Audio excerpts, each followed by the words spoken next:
Hello and welcome to our virtual new student orientation. My name is Heather Kovanik, and I serve as the Director for Orientation and Transition Programs here at the University of Delaware. I'm thrilled to have you all here today, and I'm excited for you to join the Blue Hen community this spring. As you engage in today's new student orientation, I hope you consider today your first official day as a Blue Hen. Take advantage of your time in our sessions. Ask questions, connect with your new classmates and the orientation leaders in the small group sessions later today, and learn more about what you can expect as a new UD student. To the parents and families with us today, I encourage you to also make the most of your time in our sessions. I know that your students' transition to Delaware is a significant one for you too, and I hope that after today you feel more informed and confident, knowing UD is a university that will both challenge and support your student, especially in these unique times. Throughout today's sessions, staff and student leaders from orientation and transition programs will be behind the scenes assisting with your questions. So if at any time you would like to ask a question, please use the Q&A feature in the Zoom webinar, and we will either type a response or share your questions with the presenters after they've shared their prepared content. Now it's my pleasure to introduce the University of Delaware's Vice President for Student Life, Dr. Jose Luis Riera. Dr. Riera has served in his role as Vice President since November 2018, and he's been in the Division of Student Life at UD since 2010. Through his leadership as Vice President, Dr. Riera seeks to promote student success and facilitate learning, development, and career readiness for students within communities that value well-being, social engagement, and inclusion. We're grateful for Jose's support of all Blue Hens and excited for him to share his personal welcome with you today. Thanks, Heather, and hello, Blue Hens, and welcome to UD. As Heather mentioned, my name is Jose Riera, and I have the privilege to serve as the Vice President for Student Life. I also am thrilled to welcome you as our newest Blue Hens. This is a historic time in our university's 275-year history, and I am so glad that you've decided to join our community now. We are a community that has been tested and strengthened through our response to the COVID-19 pandemic. A community that has renewed our commitment to our values, affirming the criticality of racial equity and inclusion, and a community with a conviction that a hallmark of our university experience must be the ability for all students to grow as active global citizens who are information literate and promote civility through their leadership. In some cases, you're recent applicants to UD, and for others, you've been waiting to come to campus after being accepted last spring. Either way, it is great to have so many of you connecting with us today. And we welcome your families. We want to answer all of your questions today and hopefully calm any anxieties you might have too. UD continues to attract great talent. Even in the midst of the pandemic, we are on a road to break another record of our total applications.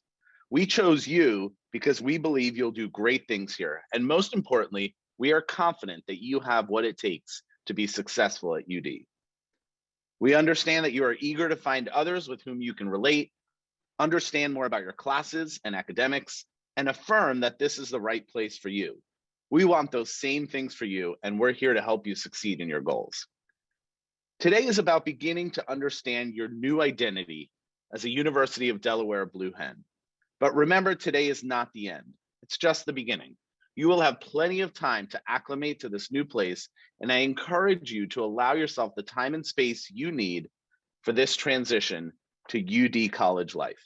And I assure you, it will take some time. And I'll also assure you that's very normal.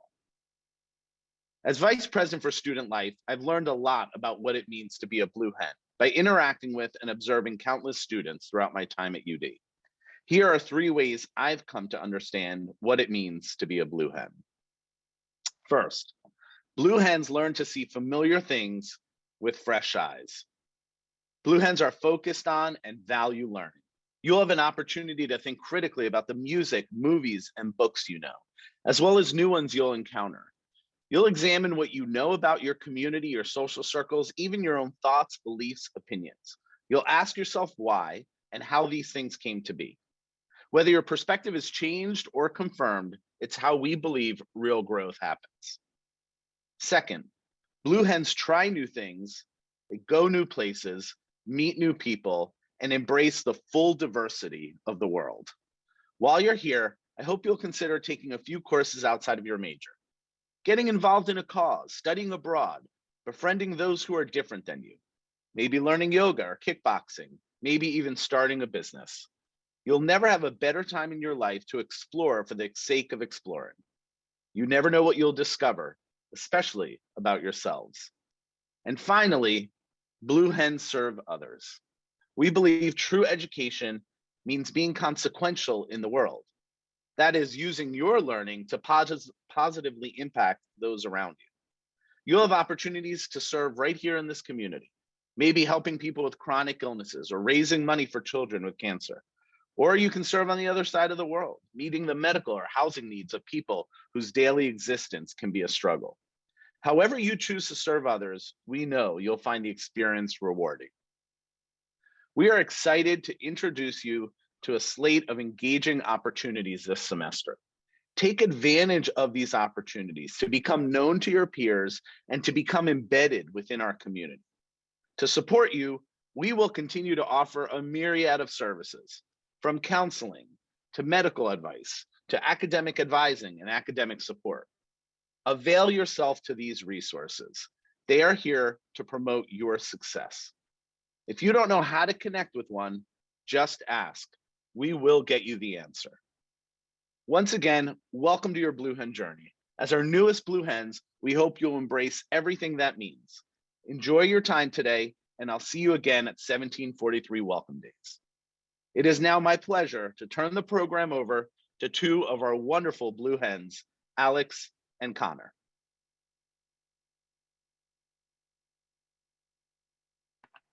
Thank you so much, Jose. Hello, everyone. It is so wonderful to be here with you all today. My name is Connor Holm, and I'm a junior English and biology double major from Hatboro, Pennsylvania, and I am a student coordinator with the Office of Orientation and Transition Programs.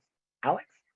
Hi, everyone. Like Connor said, my name is Alex Politayev. I am a senior political science major with a legal studies minor from Delaware.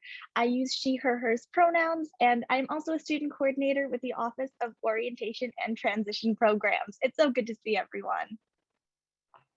We are super excited to help be part of your welcome today. We're going to help you get engaged and talk about some of the programming and schedules for today, but we're not the only ones here. I'll let you know that we also have a team of orientation leaders, also called OLs.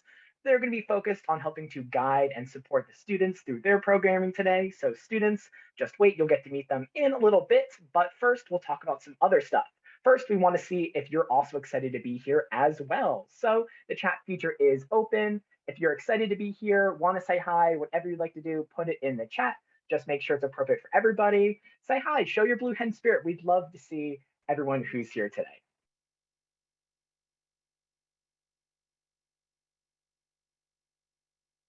Hello, everyone. It's so great to see you.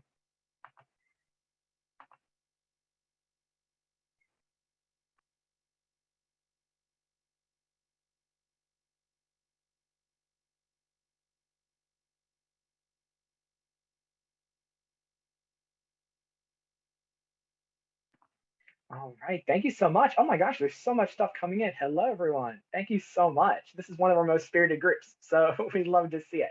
All right, and then we can move on to Alex to get you more engaged when we talk about where everyone's from. Yes, so I know there are so many folks here today. So hi, new Blue Hens. It's so great to see everyone. I love seeing all the emojis. So we also just wanted to know where you're from, because although we're based in Delaware, obviously, and I'm from Delaware, I know there's so many Blue Hens from all over the country and the whole world. So wherever you are coming from, let us know in the chat. We want to see some spirit from your hometown. Oh my gosh, China, Delaware, Maryland. Hi, friends. Oh my gosh. Yes. Oh, wow. These are coming in so fast. I can barely keep track, but this is so awesome. Hi, everyone.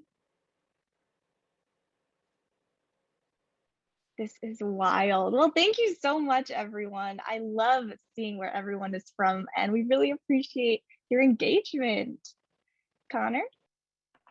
Yeah, wow, we'd love to see it. A lot of people from New England, from all across the world. We'd love to see our international students here today. Yeah, thank you everyone so much for sharing. We really appreciate it. All right, so we're going to take a little bit to talk about our scheduling for today. So we'll kind of go through some of the schedules and talk about what you'll see. So from the student's perspective, after we have this welcome, we're going to stay in this Zoom room and we're going to talk about academic life. So we'll have one of the deans of our academic colleges come in and talk about what it's like to be a blue hen in the classroom. After that, we'll have our students move over to their student session link and get to learn about a day in the life of a blue hen. So they'll get the opportunity to learn what it means to be a blue hen outside of the classroom. What do you do every day? How do you interact? How do you meet people? And what does this campus have to offer? And you'll get to go through that with one of our orientation leaders, just like Alex and I. They're students here at UD, so they know all about what it's like to be a blue hen, and they'll be able to answer your questions and give you support. Then at the end, we'll have a Q&A panel with the orientation leaders, and they'll get to hop back on and chat about what it's like to be a blue hen, but also, more importantly, answer any of your questions. So that'll be really focused about kind of having a dialogue with you all and making sure you're supported and know what's going on. Yes, and no worries if you are not a student here today and you are a family member or guest of a student, we have plenty of opportunities for you too to learn all about campus. So families, you'll be staying on this link for our academic life session along with your students. So you both can learn about academics here at the University of Delaware. And then you'll be attending our student life session on the same link to learn more about student involvement and resources on campus. And finally, our health and well-being session to learn about wellness resources and services students can use during their time at UD. Then your student will rejoin this link for the Q&A panel so we can all have a dialogue together with real students to talk about experiences on campus and answer your burning questions. All right, and now we're going to move to one of our favorite parts of the morning welcome. So every orientation session, we always have a giveaway. So we will select one student here today by random to win a $50 gift card to the University of Delaware Barnes & Noble bookstore. This is great. So get ready, everybody. We're going to reveal the name of who won. Today's winner is Delaney Witherell. So congratulations, you have won. We're going to contact you with the information about that, but you have $50 to spend at the bookstore. Spend it on merch, spend it on textbooks, whatever you would like. Congratulations. Well, congratulations, Delaney. And now we're going to get started and roll right into our first session for academic life, presented by the wonderful Chuck Schirmeyer, our Assistant Dean for Undergraduate Services in the College of Engineering. So let's get started.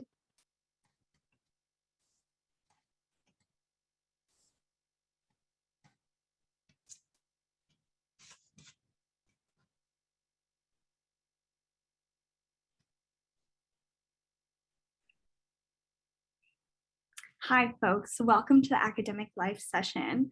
My name is Haley McVenney, and it's my pleasure to introduce our presenter for today, the Assistant Dean for Undergraduate Services in the College of Engineering, Chuck Schirmeyer. Chuck, take it away. I will do that. And by the way, the host has stopped my video from showing, so I can't turn my video on myself. Maybe you can all help me out with that while we talk. So good morning, everybody. I'm Chuck Schirmeyer. I'm the Assistant Dean for Undergraduate Services in the College of Engineering. And welcome to our session today. The topics of today's session include information about academic advising, course information, important dates and resources to help students be successful here at UD. And I believe we have a couple of orientation leaders who are going to chime in along the way. So I'm going to ask them to bring up their screen and to introduce themselves. Hi, Chuck. So it will be Alex and I again, everyone. So again, Alex and I are student coordinators with the Office of Orientation and Transition Programs. So Chuck, whenever you need us, you can just let us know and we'll be able to jump in and chat about our experiences. And I will do that. It's great to be working with you again. There's actually about 3 different groups of people here. There are first-year students and transfer students, and then there are international students who are actually part of the first 2. So I guess if we did our math correctly, there's really just 2 groups of students here. No matter, we welcome you here to the university. Now, some of you have are in different majors and colleges, obviously, so our information here is going to be fairly general. You'll get a chance to ask more specific questions at your Meet Your College session. Maybe you have already attended that session for your college. I know the College of Engineering one will be this coming Monday, and I know I'm going to see all the engineering students at that one, and you'll get to ask more in-depth questions. We also want to welcome family and support members to the session today. As you know, you will have some information sessions where you too can get questions answered. And there will be some time for questions at the end of this presentation, assuming we have some time to do that. Next slide. So, you know, this is a new beginning starting out at the University of Delaware for you as a student. So this is a great time to learn how to become your own best advocate. The person in yourself who can seek out the information that Vice President Riera talked about and learn how to do that. But families, it's also a time for you to help your student be their own best advocate. So it's teamwork that gets the job done here. And you'll have opportunities to do that because being an advocate for yourself is a great life skill to have in the future when you'll need it, when you start working or in grad school or whatever thing you might decide to do. One of the resources is the Blue Hen Family Hub for our parents and family members. Make sure that you subscribe to that and get all the information that they present on a fairly frequent basis. Next slide, please. So universities like ours are usually made up of colleges and departments and schools, and we have 10 of them as you see on this slide. Each of the colleges are made up of departments, and the departments have their majors associated with them. Now, most students identify with a major rather than their department or their college. So they'll say, well, I'm a mechanical engineering major, more so than they would say, well, I'm a member or a student in the College of Engineering. We are A-okay with that. It's perfectly fine. In each college, there's also an assistant dean like me, who is there to help support students. We typically are the directors of the academic advising enterprise within the college. Students, you may have already seen us in an admissions event, or maybe again at your Meet Your College session if you've attended it, or maybe some other venue. You should know that we are here and happy to help you in the future as you are a student here at the university. I'd like to next move to a slide on some important dates. I'd like to just kind of talk through these and add some notes to some of them. So obviously February 7th is the first day of classes for spring 22 semester. You may have an 8 o'clock in the morning class, so make sure you get some sleep the night before, even though I'm sure you're going to be very excited to start classes.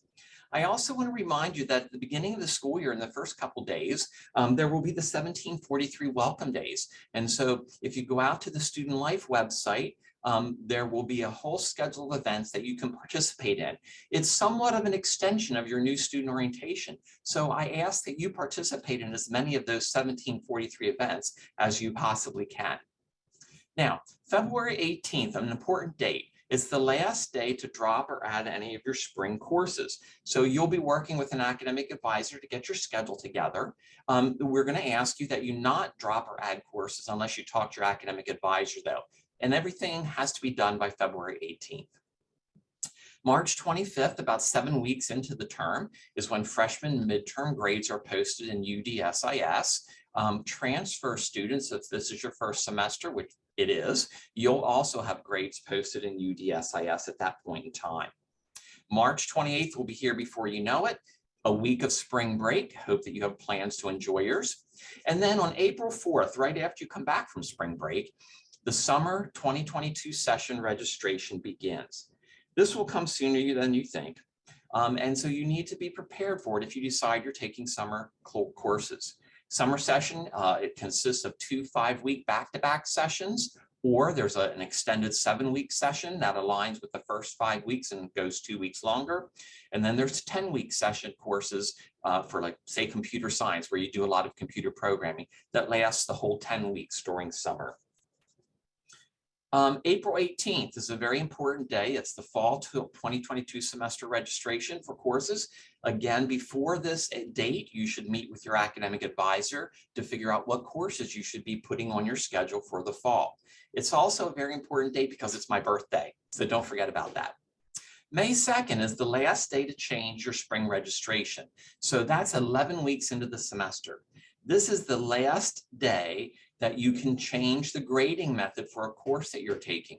Maybe you're not doing so well in a course and you need to either audit the course, or you need to withdraw from the course, or maybe you need to change the course grading to pass fail. This is the last day that you can do that. And again, something that you would want to do with the advice of your academic advisor. Let's go to the next page. May 17th, last day of classes for spring. So make sure that you are ready for that, okay? It's coming up. May 18th, reading day. This is a day where we don't hold any classes or exams at the end of the term. It's for you to start preparing to take your final exams. May 19th to the 26th is final exams this year. You should expect to be on campus through the 26th. Do not make any plans to travel like to Aruba or someplace like that beforehand, because you might end up having a final on the very last day in the 7 to 10 p.m. time slot. You do not want to miss that. Make sure you don't make travel plans that would interrupt final exams. And not to look ahead too far, but June 6th is the first day of classes for summer session 1, and July 11th is the first day for summer session 2. Next slide. So the academic advising website that you see here is kind of a redundant system. You know, cars, trains, aircraft, spacecraft, they all have redundant systems for safety. Advising.udel.edu, from my point of view, is kind of like one of those redundant systems because it pulls together many bits of information about advising and resources from a variety of university and college websites, and it puts it all in one place where you can get there. So stuff you can find elsewhere, but collected here for convenience. You can access calendars and deadlines on this site, schedule an advising appointment. You can look at grading policies, attendance policies, excused absence policies. You can find academic resources and support that you might need. And you can access many other items of interest, all by going to advising.udel.edu. You should poke around this site a little bit before you come back to school and start school on the 7th, and maybe bookmark some links from there that you think will be most helpful to you. So you're all probably engaged in the advisement process. My sense of that is maybe you've met with an advisor, you've had an email exchange with an advisor. For this spring, you've probably sent test scores or other types of enrollment credits to the university for us to look at. Right now, we focus on your spring course selection in registration and advisement. And our hope is that by February 4th, the Friday before classes start, this is a goal, that your spring semester schedule should be finalized. Now, it could be that you meet with an academic advisor, a staff member in an advisement center, maybe a professional academic advisor, maybe a combination of all those to get your schedule done. You may or may not meet with your assigned academic advisor for this semester. It just depends what the college or department has decided to do. But you will be able to see what's going on with your advisor and your schedule in our UDSIS system. That's the University of Delaware Student Information System. By the way, we do say UDSIS, not UDSIS. You don't want to call it UDSIS, all right? Just a saying. Now, for future semesters, you're going to schedule an appointment in advance of your registration. And then you'll meet with your advisor and they'll focus on how you're progressing through your degree. Again, talk about course selection, UD resources, and more. The registration is based upon an appointment. In future semesters, you're somewhat on your own for getting your schedule together in terms of putting those courses into the system. Whereas this spring, we're helping with that process more so than we will in future semesters. So please understand the difference. There is an advising appointment, which is an appointment you make with your advisor. The course registration appointment is a date and time where you can start putting courses into the system. Please know that Seniors kind of go first in that system because they have more earned credits, and then it moves down through the different course levels. Okay, let's move on. So I don't know about you, but well, I do know about you. You've been in school more recently than I have been. When I went into school, in high school, we didn't have credits. I know that I had to take a certain number of courses, so I had 1 or less study halls per day. I had to meet a certain number of math, science, English, and history courses in order to get out of high school. In college, the measure of a course is in credits, okay? They are counted differently for lectures than labs and discussion sections. A lecture course is usually worth 3 credits. A lab that's associated with a course usually is worth 1 or 2 credits. And some discussion sections and other kinds of instruments we use to instruct students might also have some credits tied with them. As you can see, most of the time, 12 credits is considered full-time, and 15 credits is the average course load. So we advise students to take 15 to 16 credits a semester in order to stay on track with their degree requirements in 4 years. Specifics are usually discussed within your college advisement sessions with your advisor, and the undergraduate catalog has what are called 4-year plans. And this is a listing of the courses you would take every year for 8 semesters in order to finish your degree in 4 years. So Alex and Connor, we're going to invite you in now to talk a little bit about your experiences with your course load and semesters. Sure, absolutely. Thanks, Chuck. I can speak on this a little bit. So when I first came into UD, I thought that I had it all handled and I was going to, take the maximum amount of credits every semester, which was a great thought, but that's actually not what happened. I didn't have the traditional course load. I spoke to my advisor and we worked out a plan so I could work part-time and I could also finish my degree in 4 years. So don't be afraid if, your course load looks a little bit different than maybe someone else's. Think about maybe taking a summer semester course or a winter semester course and get those credits in creative ways as well. Your experience may not always look the same as someone else's, and that's okay. Yeah, I'll definitely agree with Alex on that one. You definitely don't have to take like the 15 or 16 every semester. You can utilize summer session, utilize winter session. I would say for me, typically I've taken 17 or 18 credits a semester, and it is manageable, right? I work for orientation. I'm also an RA, so I work in the residence halls. It is possible to do these 15, 16 credits and still get to work, still get to do other opportunities. It kind of seems daunting when all the numbers are on the screen, but it is something that's really possible. And just like Chuck's been saying, you can work with your advisor. You can talk about these 4-year plans, and they really make it accessible to you. Something that I did with my advisor is we met and we talked about my 4-year plan, and we sat down together and actually wrote out like this whole Excel sheet with every class I was going to take during my semesters. And for me, that gave me peace of mind. Knowing ahead of time what I was going to take and having someone to support me through that was amazing. So definitely make sure to use these resources, but remember, you're not alone and you do have the free time to be able to make this work. Back to you, Chuck. Yeah, thanks, Alex and Connor. And I'm very impressed with the fact that you did an Excel spreadsheet for your 4-year plan. For an advisor, when some student comes in with an Excel spreadsheet in their 4-year plan, it makes us smile because it's so much easier to help them do what they want to do in 4 years. So you may hear about this Finish in 4-Year campaign. To graduate in 4 years, students should enroll in approximately 15 credits per semester. Can we go back to that slide? There we go, thank you.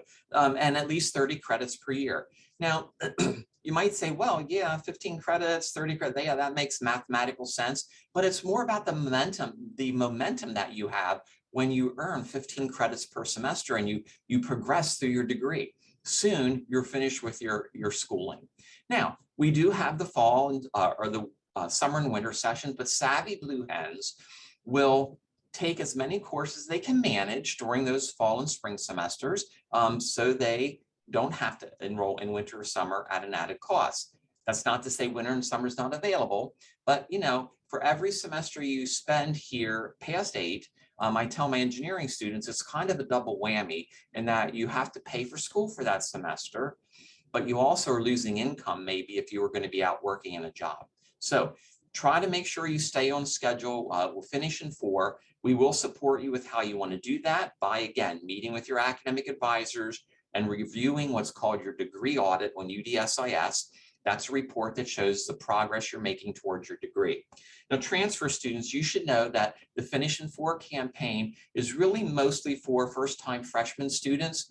You will likely, as a transfer student, graduate in fewer than 8 semesters hence. So again, this is a matter of talking with your academic advisor and working out that plan. Connor and Alex, do you have any additional insights about winter or summer sessions that maybe you've taken? Absolutely. So like I mentioned before, I really like to utilize this time to get in an internship or study abroad where you can get some credits in more creative ways, a little bit, out of the traditional university setting. I am hoping to go to law school, so I was able to use a summer session to get credit by interning for a law firm. And I'm currently using my winter session or winter semester to intern on Capitol Hill for a senator. So I'm doing that virtually right now and still getting credit for it. So talk to your advisor and potentially think about using some internships to, get those credits and get that degree in on the timeline that you want. Yeah, and then on the flip side, you can also take courses. I've enjoyed taking winter session courses. It is a more accelerated class, right? So it's over 4 or 5 weeks as opposed to a traditional 14-week semester. So you have a class every day and you're doing more work consistently, but I think it's fantastic for classes in which you have to remember things because you'll be having it steadily every single day. So it actually is fantastic when it comes to memorizing things or feeling prepared for the content. So I thought it was a really great kind of change of pace from the fall and spring semesters, but you also don't have to feel pressured to do an internship or to do a course. I had a job back home, so my first couple of winter sessions, sometimes I would just come home and work or just come home and relax. It's a really nice time to kind of have freedom, right? Because it's about a month and a half, almost 2 months of time between the fall and the spring. So there's a ton of different opportunities to utilize it. So it's kind of a choose your own adventure. Okay, well, Connor and Alex, don't go away because on the next slide, I'd like you to talk a little bit about what to expect this spring. What can you share with our students?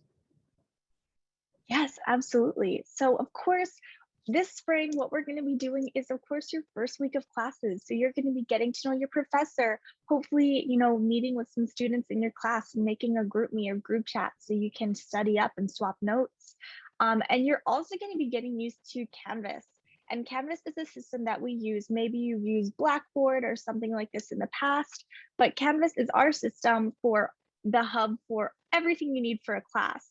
You have a personalized class page where you can see your syllabus, assignments, maybe even complete assignments and exams on that system, and everything you need from your professor will be there. So get on there already, noodle around a little bit, see how it can work for you. I really like exporting the calendars to my own Google and iCloud calendars. So I have everything right there, super easy. So make it work for you. And then also you're going to be getting used to synchronous versus asynchronous. You may be getting used to, classes that are synchronous, which is classes in real time. You'll go to a specific Zoom link or a specific classroom. And for that amount of time, you will be in courses, or maybe you'll be taking an asynchronous course where lectures and any information that you need will be posted online for you to complete in the timeline that works for a professor set in their syllabus. Both are a little bit of a different format, but I find that both formats can work really well. So it's a way to kind of, like Connor said before, choose your own adventure and see how you can learn the best. And I'll pass it along to Connor to finish this up.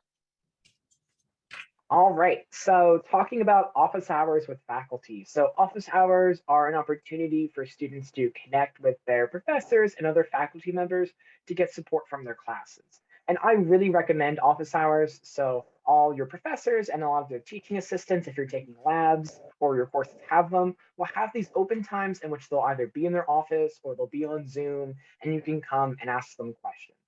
It's amazing for a couple of reasons. One, it's great to ask for support for your classes. So if you're taking a class, maybe you're confused, or maybe you want some more help before an exam or before a big assignment, you can always go to office hours and ask them for support. They're more than happy to help you. In fact, professors love seeing students during office hours. It's an amazing opportunity to get that support, but also connect with them. Professors, sometimes it's hard for them to get to know students when they have a lecture that's 200 or 300 students large. So if you get to go to office hours, you can connect on more of a personal level, and it's just more enjoyable, right? When you know the professor, sometimes they'll, be able to help you, be able to give you more support, but also it's just fun getting to know people, right? And it can make kind of that big lecture seem a little smaller and be a little bit more manageable. So definitely reach out to your professors, right? Because they're going to have these office hours regardless. So they'll make sure to tell you the times during the syllabus, but also if you need, to meet them virtually or need to meet them in person, most professors, from my experience, love to work with students on that. So they're more than happy to help accommodate for your needs. And like we've also been talking about, academic advisement.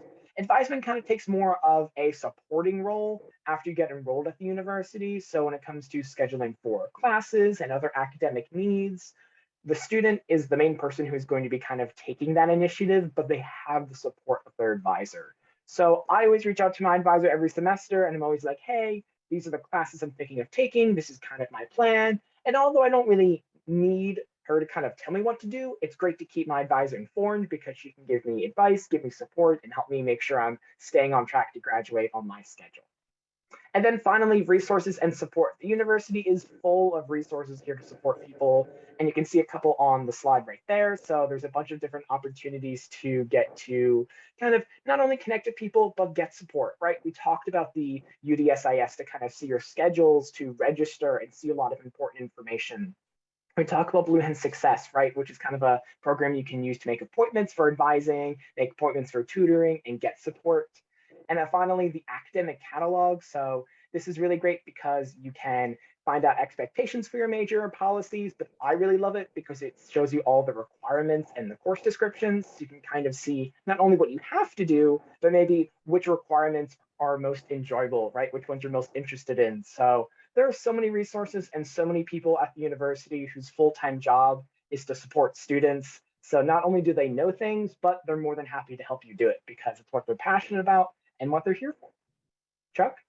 Thanks. And I just want to say that when you meet with your academic advisor and you meet your college session and you go through what in the College of Engineering is your pre-advisement session, we will talk about these resources and how you can access them and how they can help you.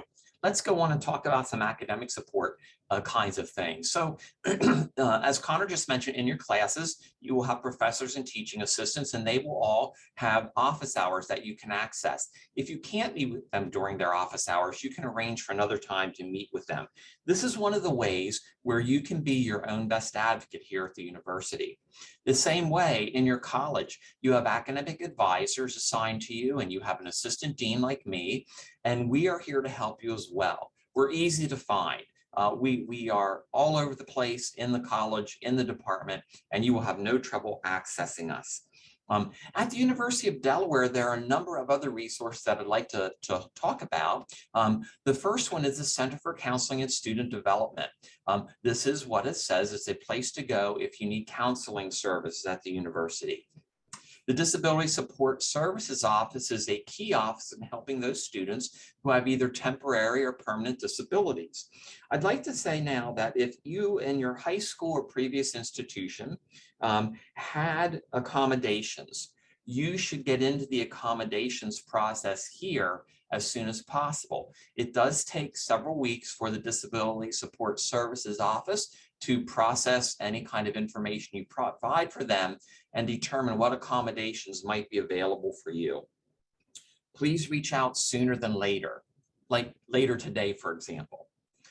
The Office of Academic Enrichment is the office on campus that provides group and individual tutoring.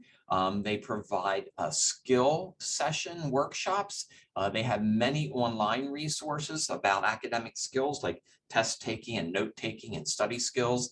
They offer a course called UNIV 113. It's a study skills course. You can enroll in that. It's a 1-credit pass-fail if you think that you need help with any of those academic skills. And of course, there's the University Writing Center. There's actually in 2 locations, in the basement of Memorial Hall, right in the center of campus, and then a half a city block later down to our library, there's a second center for the University Writing Center. If you have lab reports or term papers or other kinds of things to write, the faculty and students that staff the Writing Center will be able to help you organize your ideas into a really coherent piece of work. So take advantage of that if you can. There's some other, in the and more session, other academic centers that are helpful on campus. There's a physics help center, there's a math sciences learning lab, and there's also a language proficiency center if you're engaged in foreign language study. So again, take advantage of these resources. They're here for you. They're here to help you be successful. And that's the bottom line, what we want to have happen. Next slide, please. So, when I was in school, they used to send our report cards home in an envelope, and I always wanted to be the first person to open the envelope to see what grades I got. We don't send grades or things like that home anymore. Probably no schools do this anymore, in part due to the Family Educational Rights and Privacy Act, otherwise known as FERPA. So the university, since '74, has not provided information on students' grades and other things to parents or guardians or family members without the permission of the student. So it's a discussion you should have at some point today or in the next few days about what you as a family and student are going to share back and forth with grades and financial aspect of the student's experience here. If you decide that that information is going to be shared, you as a student would go onto the registrar's website. You would give a parent or guardian or family member permission to view those records. And then that results in an email to that person you specify, who then sets up a login to be able to get in and see that information. So again, I just think this is a discussion to have about how you're going to manage those two topics. And so please talk about it when you get a chance to do so. I would also like to add another plug for the Blue Hen Family Hub. That is also a good resource for dates and deadlines, grade kind of things coming up, financial information that you should be aware of as a parent or guardian or family member. So please make sure you do that. Next slide. So the next steps for you, our newest Blue Hens, is to attend the Meet Your College session if you have not done that already. I'm expecting all of you engineering students to be at the session on Monday night, 8 o'clock. You have the Zoom link already. Schedule and attend your advising appointment if you've not done so already. Complete the modules in the NSO Canvas platform. Check your UD email account daily for important updates. Now, we hear students tell us all the time they get too much email, a lot of email from the university. And honestly, it's true, you will get a lot of email. But every day, carve out a little time to at least go down through your email messages. Make sure you look for ones that are important, because we do use your UDEL email account to provide important information. Many of the times it has a deadline associated with it. Talk with your family about how you're going to share your academic progress and other information. Explore internships, undergraduate research, study abroad, clubs and organizations. We have over 400 different clubs and organizations that you might be able to join. And always remember, reach out for support early and often. It is far easier to get assistance early on before you're too far in a hole than it is to wait and try to dig out of that hole. So reach out early and often. Got plenty of support things here for you. We want you to be a success. Okay? Well, next slide, please. This concludes our session. So I want to thank you for your kind attention. We know it's a lot of information to take in. You're going to be getting a lot more information as the day goes on. But if we have a few minutes, we can answer some general questions at this time. And I think the orientation staff is going to monitor that. And by the way, Sophia, thank you for wishing me a happy early birthday. I appreciate that. Okay, any questions out there in the chat that we should talk about? Absolutely, Chuck. So we do have one that came through about taking classes potentially at a different school during those winter or summer breaks. Do you have any information for students about that? Sure. Students are allowed to take coursework at other institutions during the summer and winter sessions. That's coordinated through our Transfer Center. And if you go to the Transfer Center website, you can see a whole process of things that you need to do. One of the most important thing is to hand in what's called a transfer credit evaluation form. It's actually an electronic form before you take the classes.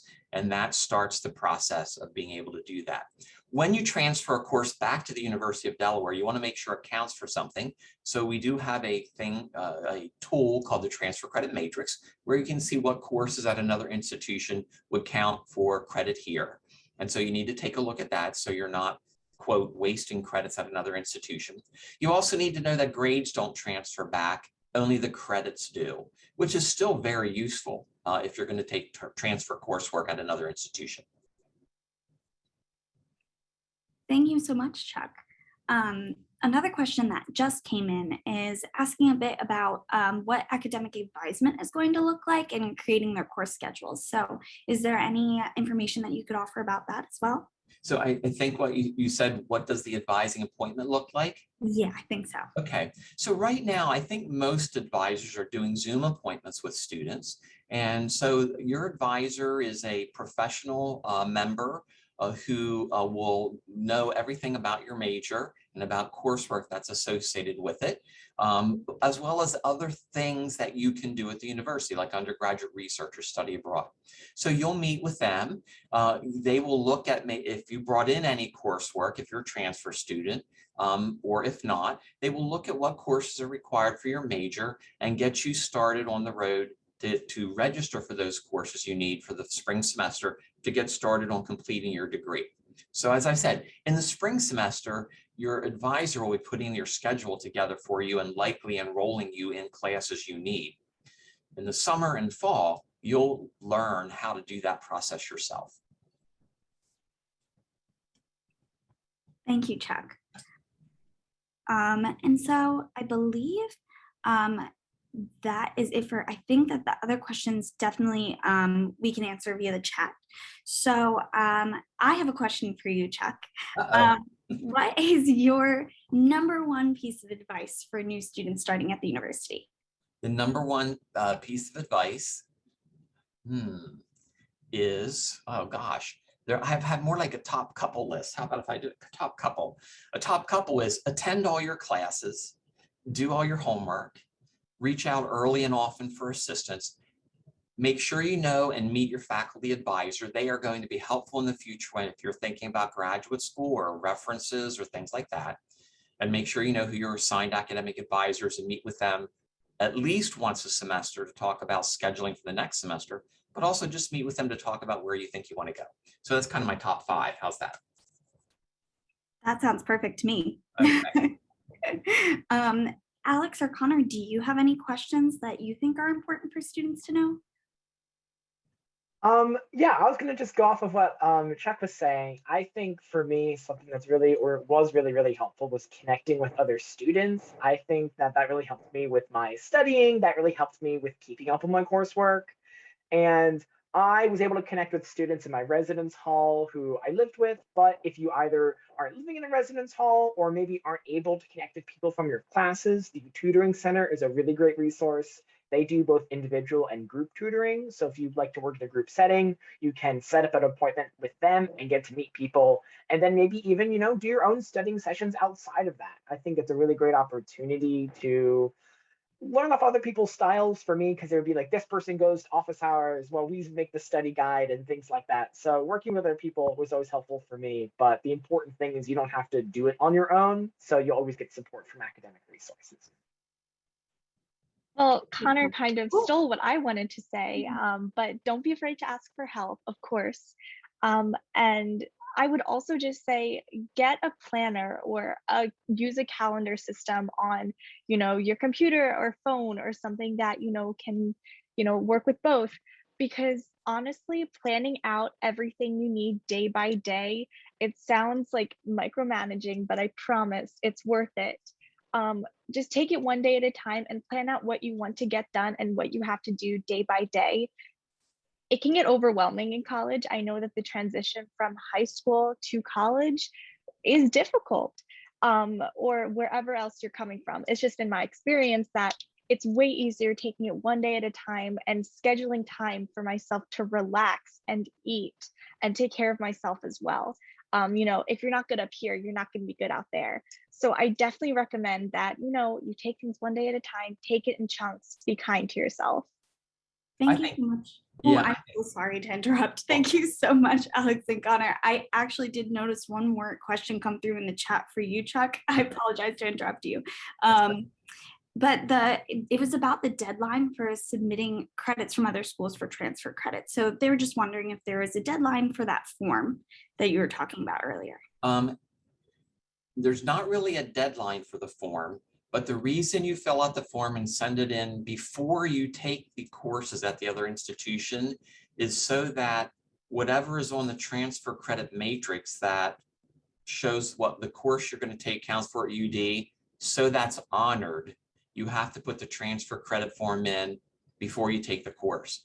There's a chance that, for example, if we're getting into the weeds a little bit here, but if a course is on the transfer matrix and it expires after 7 years and you don't put your transfer credit form in until after it expires, like say next summer and or next fall, it gets messy if that happens. So the rule is before you take the course, put in your transfer credit evaluation form.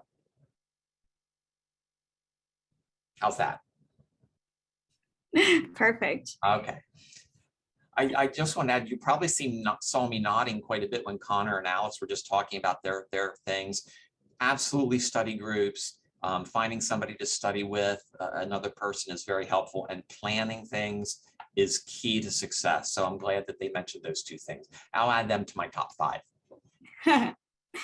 And then one more question came through in the chat. So if someone studied in the English Language Institute, are they expected to transfer those credits themselves, or will ELI do that for them? Those credits are already on their transcript and transferred. They don't have to do anything more. Perfect. Thank you. All right. Well, it does look as though we are reaching the end of the time for our session today. So thank you so much, Chuck and Connor and Alex. That was a fantastic session. It's always great to hear from you. As a reminder, for our next session, we will have our family members remain in this Zoom room, and students will use a different Zoom link to have their breakout session with our orientation leaders. So students, shortly, we will send a link in the chat, or there are going to be instructions on the slide as well that we will put up, and that will be how you will access your Zoom room. Family members, in about 5 minutes, you will come right back in this room for this Zoom link for the student life session that will begin at 10 a.m.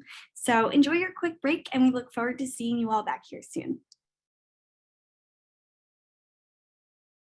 Hi, folks. Thank you all for joining us for the student life session. I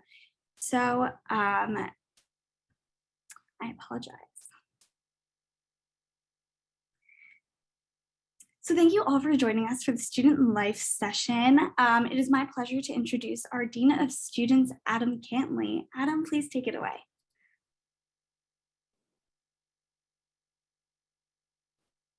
Hello, everyone. I'm not sure if you can see me. I can't see myself. I only see Haley's screen. So hopefully you can see me and that we're going good.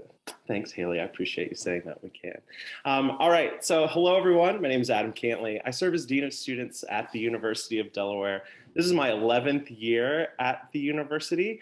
Excited to be here with some new Blue Hen family members. If you are a student, as a reminder, you should be in another session. Haley, if you could put that link into the student session back in the chat, just for folks in case they're having a little bit of trouble. And if you have trouble getting in, I know that my colleagues Haley, Connor, Alex would be happy to help you out. You can send them a message if who all's still in the chat, so they can help you out. But students, this session is not for you. You should be in with our orientation leaders, learning about the student experience. Great to be here with families. We're so excited to be here with you today as you start this connection to the University of Delaware. For some of our students, you are brand new college students. This is your first semester. I know we have transfer students who are also joining us today, and families, and international students and families as well. So a great mix of folks, and we're excited to introduce you to the University of Delaware and help you start your Blue Hen journey with your student today. Next slide, please. We always want to start this session by saying congratulations. We know that this is a major milestone for your student, but it's also a major milestone for you. You have been a part of their journey. You have had some sleepless nights, I am absolutely sure of. You have had many celebrations, you had many trials, and to get here is not only a celebration of their work, but it's also a celebration of your work. We always like to share personal stories in these sessions, and I always share the story about how I was the last of 4 children to leave the home. And that's not really a remarkable story. A lot of people have that same story, but I think what gives mine like an M. Night Shyamalan plot twist is that my parents had 2 children, and then they waited 15 years and had 2 more children. So I'm the youngest, my brother is the oldest, and there's 20 years in between us. So by the time I had left for college, there had been kids in my mom's home for 38 years. I'm with my mom and my dad. And my parents had very different experiences taking me to my new student orientation. You had my father that pretty much was like, we can leave him today, right? Like, he can just move in. And they were like, sir, we don't even have classes yet. The residence halls aren't open. And he was like, I brought a tent, basically. He was ready for me to go. He was ready for that to be an empty nest situation. And then you had my mom, who on a scale of 1 to 10, I will put at emotional hot mess. I think that's where she landed, who was crying. And she's like, my baby is leaving. My first night of moving into my residence hall, I was in the marching band and I went a week early. And I finished the day and I was so excited. I was like, Mom, this is it. I'm having fun. I'm doing these things. I'm having this. And I'm like, what are you doing? And she goes, I'm sitting on your bed crying, looking at pictures. And I was like, oh, that's great. I will talk to you later. So my tip for today is wherever you are on that emotional scale, hopefully find a good centering space for your student, because that will help them navigate this day as well. And I hope that the day is everything that you need it to be to help you get ready for your time as a Blue Hen family member. Next slide. So we're going to talk about parent and family engagement. The way we look at parent and family engagement at the University of Delaware is that we know you know more about your student than we do. That's just fair and honest to admit. So we know the importance and value of partnering with parents and families to talk about student success and how your student will navigate this next journey in their life. There's a website where you can learn more about how we engage with family and get resources, and we'll talk more about resources throughout this presentation right there on the bottom. And we also have a video to show from Megan Davidson, our Assistant Dean of Students for Parent and Family Engagement. So if we could cue up that video, it would be great. Hello, my name is Megan Davidson, and I'm the Assistant Dean of Students for Parent and Family Engagement here at UD. I'm honored to support and engage with our Blue Hen families. The University of Delaware and the Division of Student Life value the role that families play on student success. This video is about parent and family engagement to provide a context and act as a guide as you consider how to best support your student while they're here at UD. Parent and family engagement builds constructive relationships with UD families in support of student success and development. My campus partners and I educate UD families about the value of family relationships in higher education and encourage appropriate familial partnerships. Leaning into Student Life's value of pursuing equity, we define family as any support person of a University of Delaware student. Students find families in parents, grandparents, coaches and other advisors, aunts and uncles, siblings, partners and spouses, friends, children, and more. We acknowledge the influence on student success and know that support for students looks different for each family.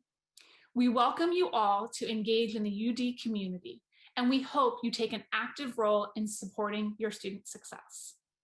At the end of the day, it's the students' time here at UD, their responsibility, their experience. We want every student to be actively engaged and driving their UD experience. But also, we want families to feel welcome, to be supported, and to know that UD is here to walk alongside our students. Please visit the Blue Hen Family Hub regularly to ensure that you are updated about topics that are most interest to you and your student.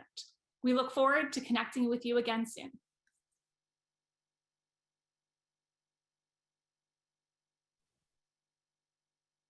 Excellent.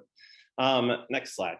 And if you ever have the opportunity to meet Megan, make sure you congratulate her on that wallpaper behind her. It was one of her COVID-19 family projects. So she was very passionate about getting it in that video when she made that. So let's talk a little bit about your role and how it shifts whenever a student comes to the University of Delaware.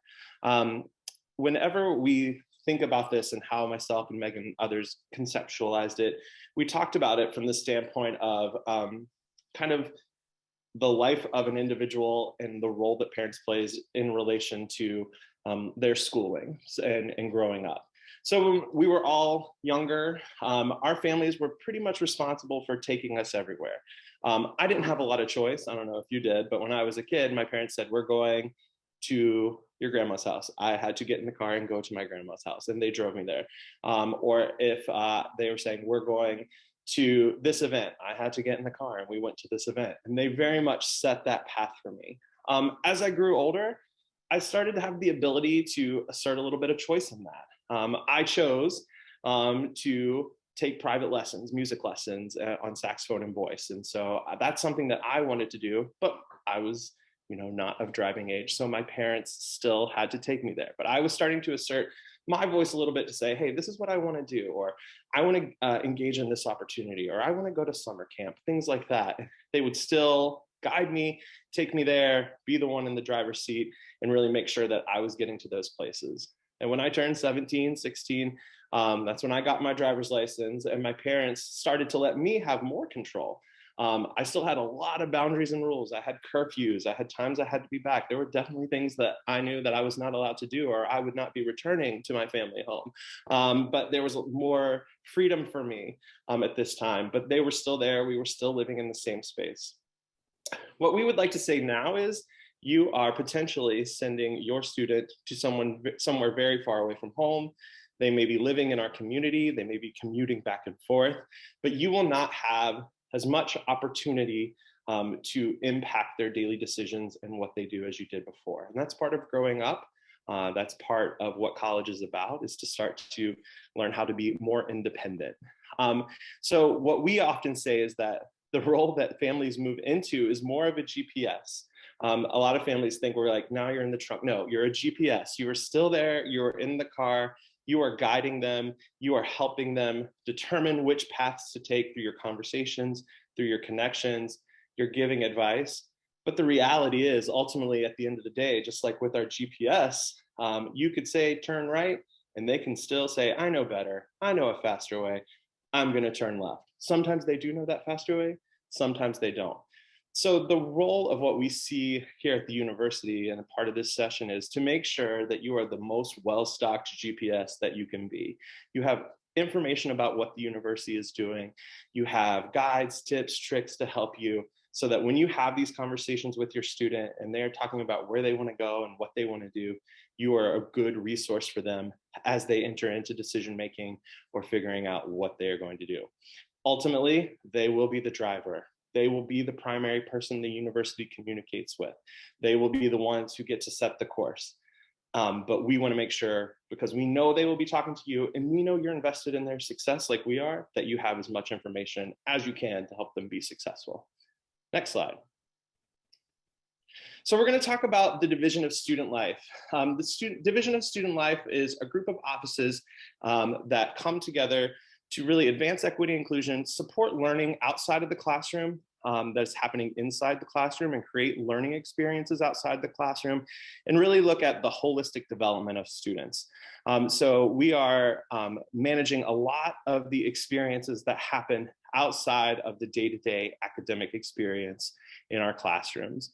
And really our goal is to help students gain skills that will not only serve them during their 4 years at the University of Delaware, but for the rest of their time moving forward once they graduate and have that degree. We're helping setting them up for success. Next slide.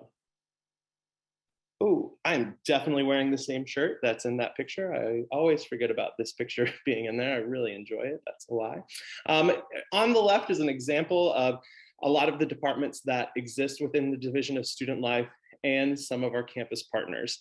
You'll see things like my office, the Office of the Dean of Students, our Center for Black Culture, Fraternity and Sorority Leadership and Learning, Residence Life and Housing, our student wellness programs, our Career Center. There's a lot of different offices that come together to support this mission that I just talked about.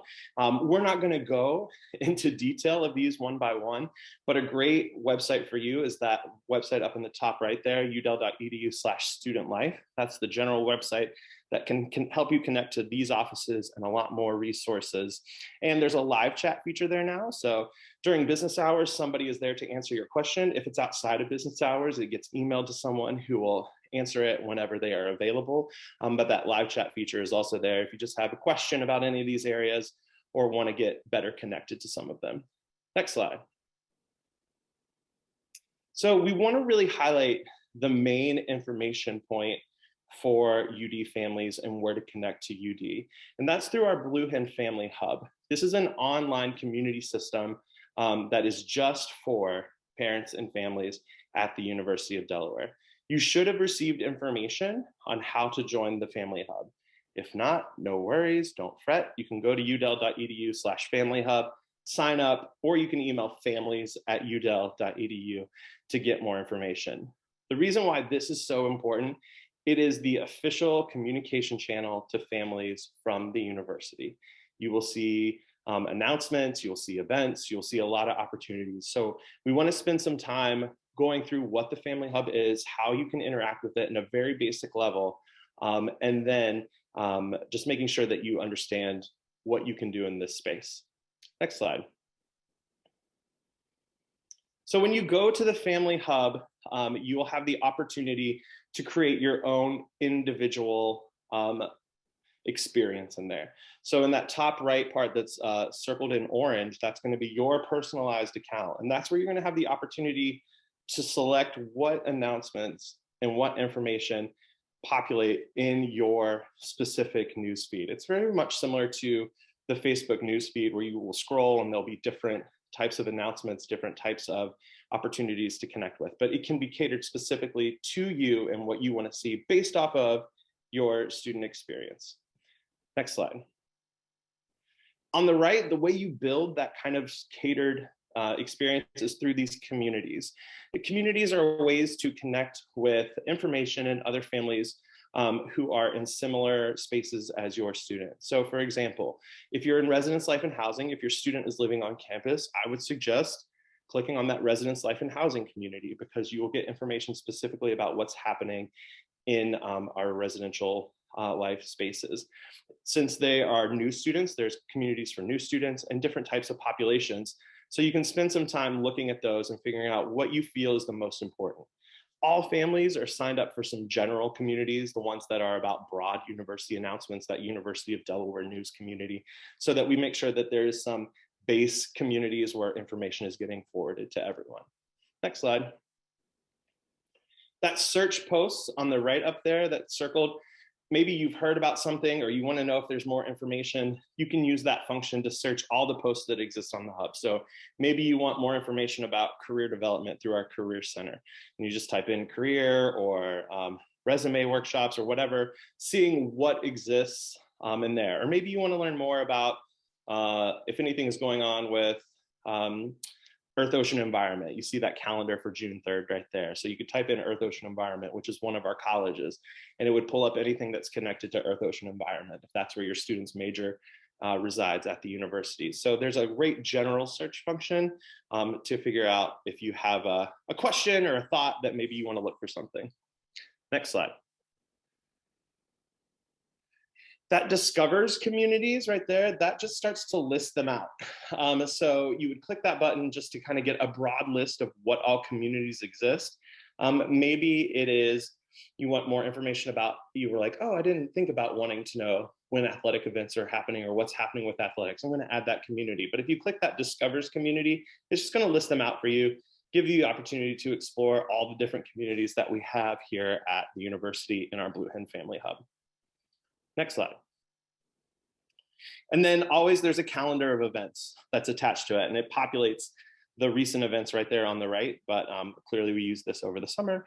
So you would click that calendar of events to see what's going on the university. I always joke that if your student calls you and says, I'm bored, nothing's happening, that calendar of events can be a really great tool to click on and be like, actually, these things are happening at the institution right now. And you can be helping point them in directions. I very rarely find there's a time on campus where something isn't happening that students can connect with or learn more about.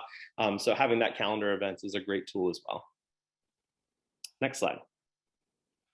So let's talk about other resources. So the Office of the Dean of Students, the office that I lead with the team, is where family engagement currently lives at the University of Delaware.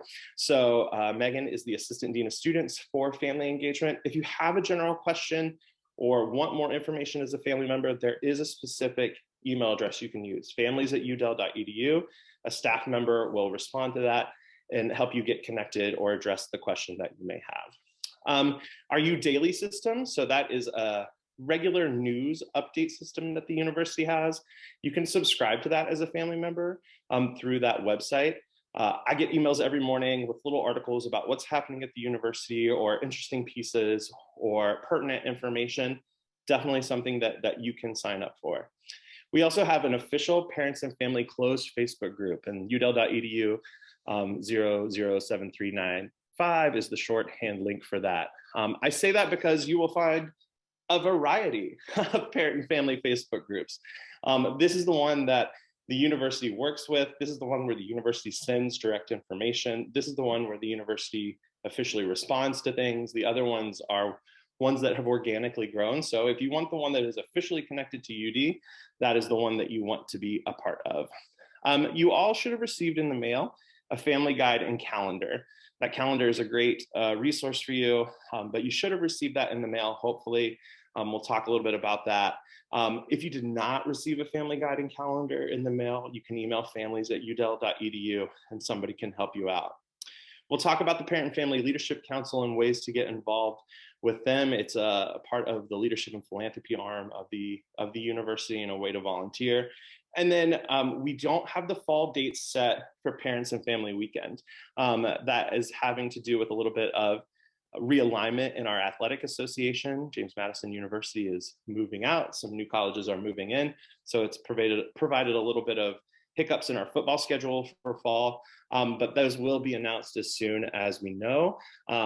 My tip is, it'll be on the Blue Hen Family Hub. The moment those are announced, if you feel like you want to come, book those hotel rooms, get that going. We always have the hotels kind of sold out around New York for Parent and Family and Weekend. And it's a great time to come to campus, learn about your student experiences, connect with folks in the academic areas and the student life areas and all across campus, and kind of get a sneak peek into your student experience. It's always in the fall. So it will be in fall, typically October, early November. So be on the look for those dates when they come out. Next slide.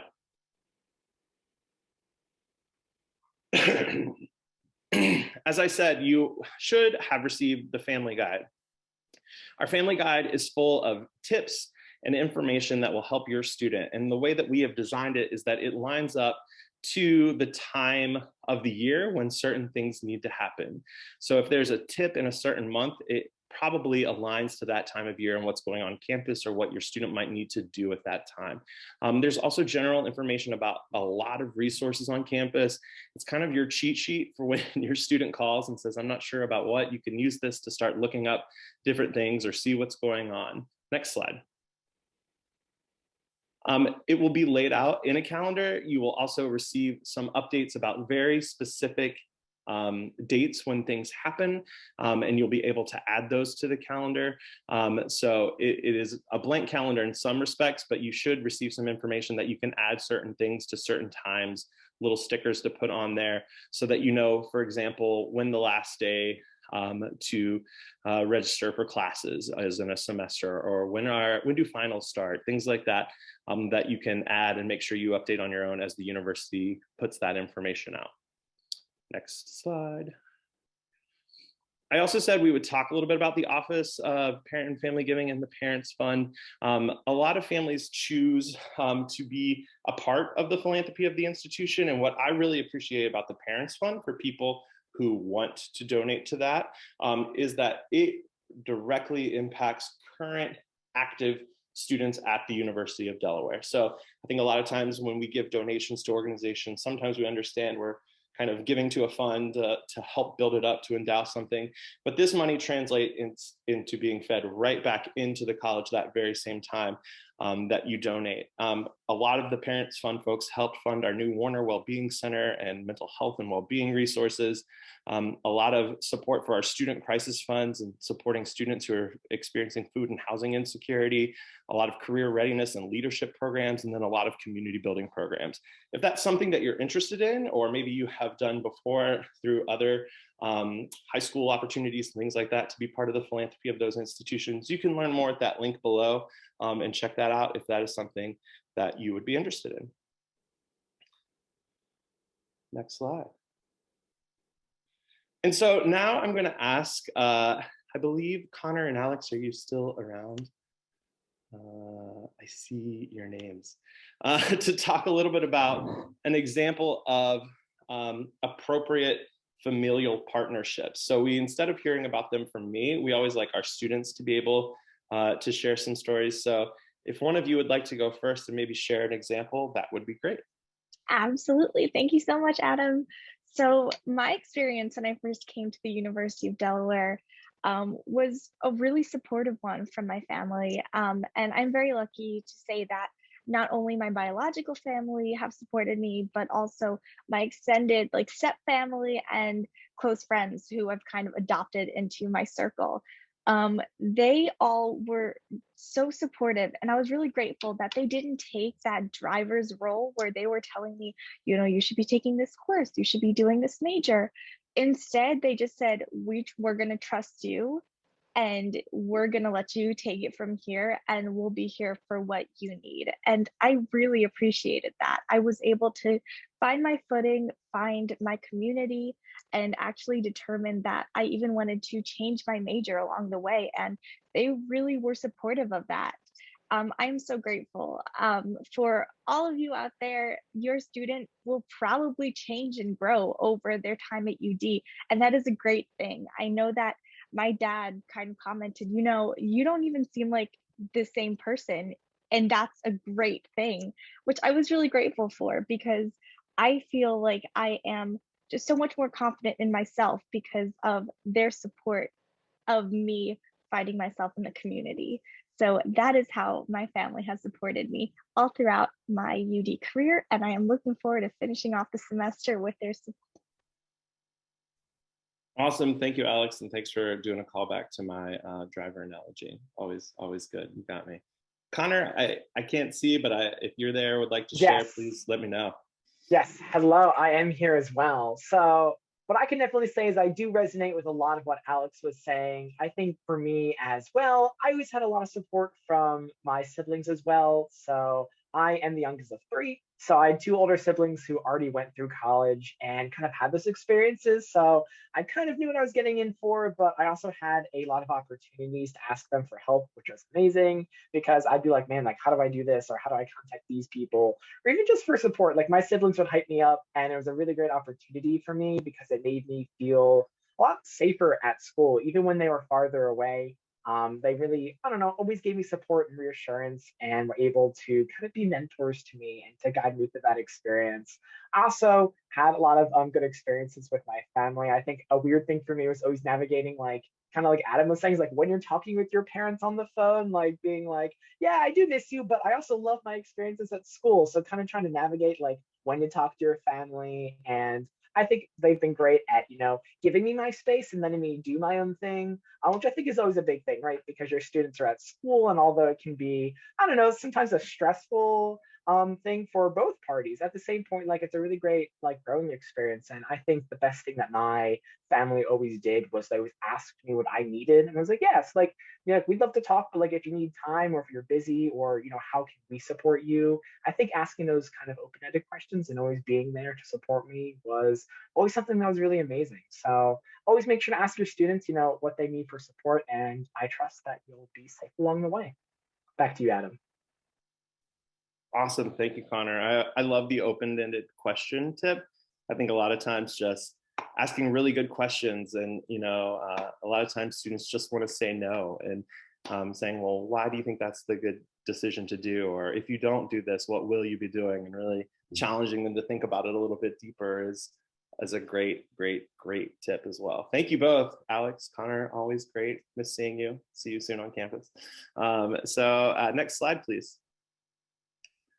So as I said, we have a little bit of time for questions from folks. If you have any questions after this session, if you're like me, you go to a session and then about a day later, you're like, oh, I should have asked. You can always do that at families@udel.edu. And I'll turn it over, I believe, to Haley to facilitate some questions if we have them. And you can ask questions about anything we put out there, any of the information in student life. And I'm usually pretty open book. Whatever you'd like to ask. Maybe that's a little dangerous, but I'll go for it. Yeah, so please be sure to use the Q&A feature down at the bottom right-hand corner of your screen. And Adam is a lovely host and has a lot of experience on this campus. So he's a great person to ask questions to. So as we wait for those to come in, I will think of a question myself for you, Adam. What do you think is the most exciting thing that's going to be happening on campus this spring? The most exciting thing to happen on campus? Wow. A couple things. I know that we are remote for the first week of classes. And really that is a decision to provide some equity across our student experiences. We know that we're gonna have some people test positive for COVID-19. And we know we're gonna have people who have to do some isolation and quarantining, but this way all students can have the same first week experience online, and it helps mitigate that. But I think I'm still just so excited to have our campus be alive with activities and with students. My colleagues who are on this that are getting ready to speak after me, and my other colleagues who are helping with answering questions, we don't get into this business just to sit at our homes and be on Zoom. But I think it's just exciting that we'll have students back in New York this spring. They'll be able to build communities. They will be able to be together. They will have events, and they'll have that opportunity to connect, because I believe that connection is one of the things that really helps fuel people. For me, at least, as a destructively extroverted human. But it also was so important to me, and I see it being so important to our students in terms of their growth and development, connecting with peers in person, connecting in ways that allow them to learn from one another, grow with one another, challenge one another, and having that all happen again in the spring in an in-person environment, both in the classroom, out of the classroom, is very exciting. Absolutely. And I would love to plug that connection can happen at 1743 Welcome Days in the spring when you all come on campus from February 6th to the 11th. But we do have questions now that are populating in the Q&A feature. So someone's asking, Adam, what exactly COVID-19 testing is looking like? Is it being done when students arrive on campus, or is it required prior to arrival? The answer is yes and yes. So students were sent information, our whole community was sent information that students should be testing prior to coming to campus. Anytime after, I believe, the 31st and before February 6th, ideally 48 hours before they come to campus. That can just be an antigen test, but you would upload that to the student health portal.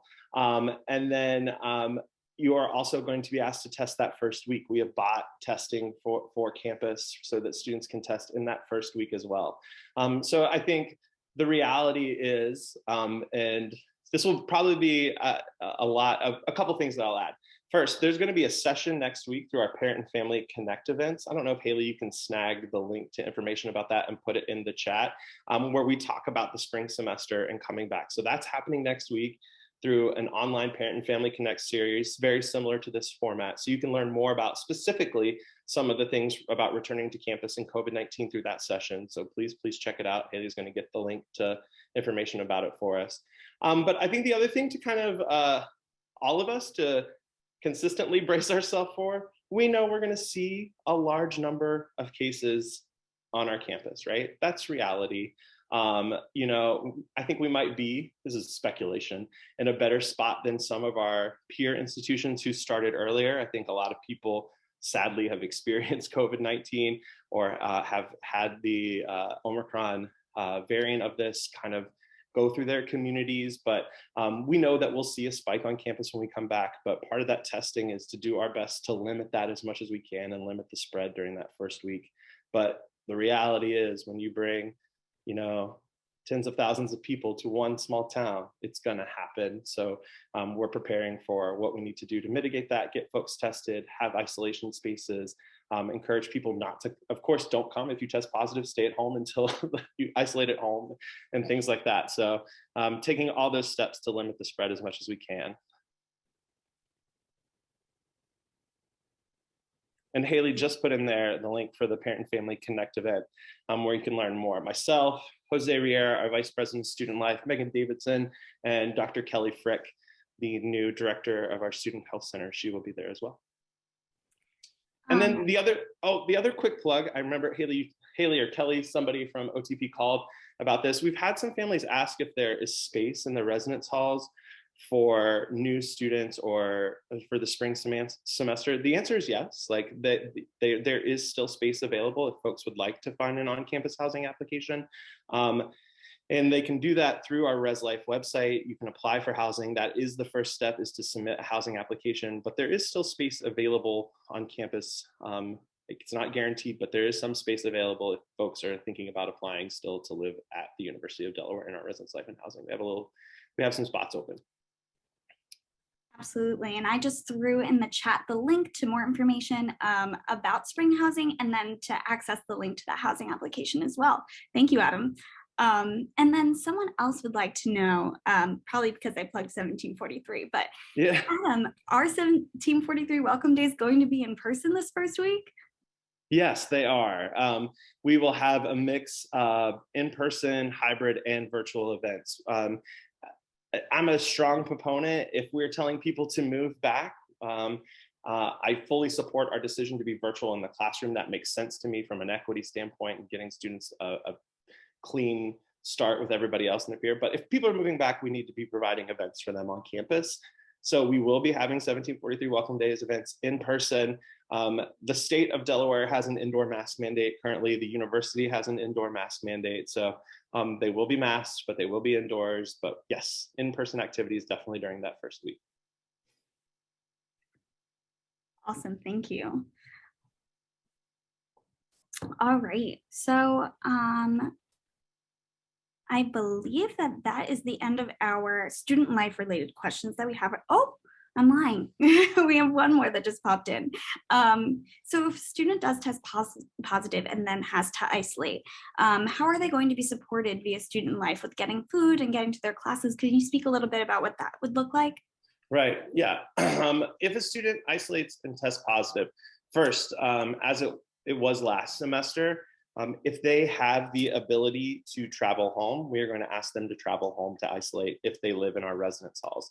If they are an off-campus student, they will have to isolate in their off-campus space as well.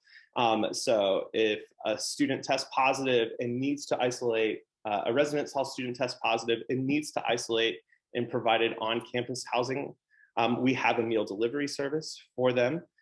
So our dining partners in Aramark help deliver food to those residence halls and those spaces. They would fill out a little sheet and check what they would want each day, and then volunteers deliver that food directly to their door. I delivered food last fall. You give a little knock, put down the bags, you run away, and then students have access to food while they are in an isolation space. And then faculty, of course, it is a reason for excused absence. So faculty would work through our excused absence policy to excuse students from their classes and work with them to make up that work. Some faculty members and a lot of faculty members have done a great job of, even though they're meeting in person, recording all of their lectures through our UD capture system. So students will have the ability to potentially watch lectures afterwards. If they're missing like an in-person examination, quiz, they have the opportunity to sometimes do those virtually or do a makeup test or exam. But our faculty at this point are pretty savvy when it comes to a student testing positive and having to go into isolation. They dealt with that, of course, all last semester, and many have built in safeguards around that experience. Thank you so much, Adam. So it looks as though we've come to the end of our time for the student life session. As Adam said, you're always welcome to email families@udel.edu with any more questions that pop up. But now we are going to head into our health and well-being presentation. So thank you so much for joining us today, Adam.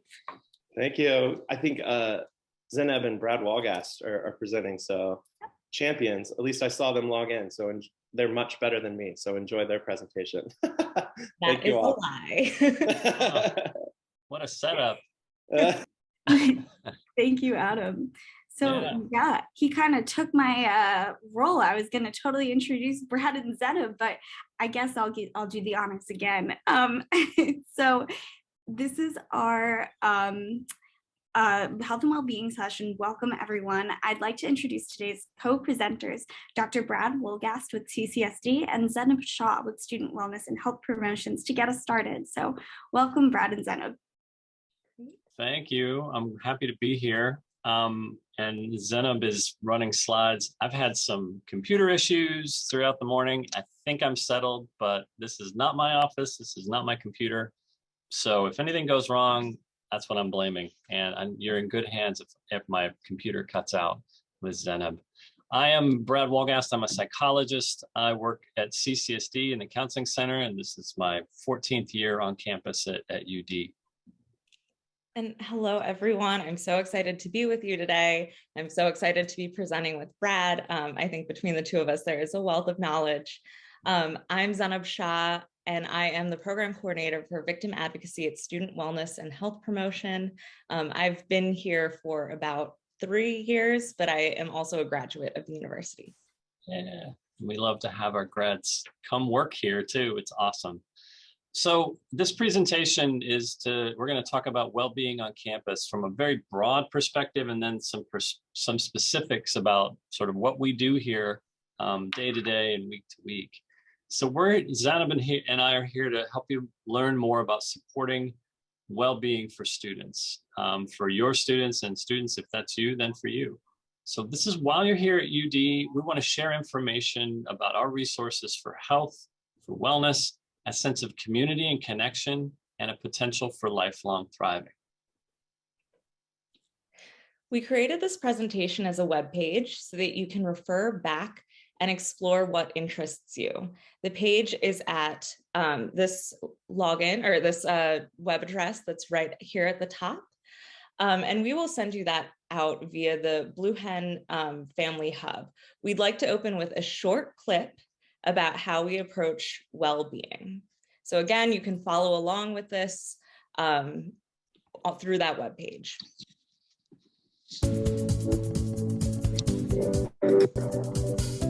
At the University of Delaware, we know that a student's well-being is integral to their success. As students are learning about resources and advocating for themselves, faculty and staff are partnering closely with one another, the student, and family members to ensure that students have a tight-knit network of support. We recognize that every Blue Hen has a unique experience. Our services and programs support every stage of a student's development in and beyond college, helping them build skills, refine their path forward, and access assistance in times of need. As a UD student, it has been so beneficial to see the impact students' voices can have on the UD community. All the deliverables made in the Student Wellbeing Ambassadors Program are made by students, for students. We know the impact the pandemic has had on our education, and it's great to see the university letting our voices be heard and promoted through the Protect the Flock initiatives.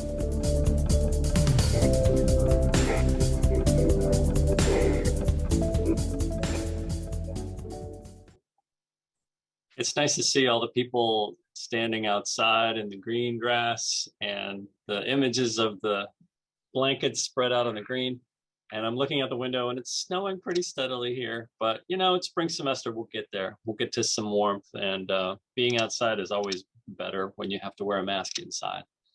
So I mentioned earlier, like the big spread of what we think of as well-being on campus, from community and connectedness and all of that.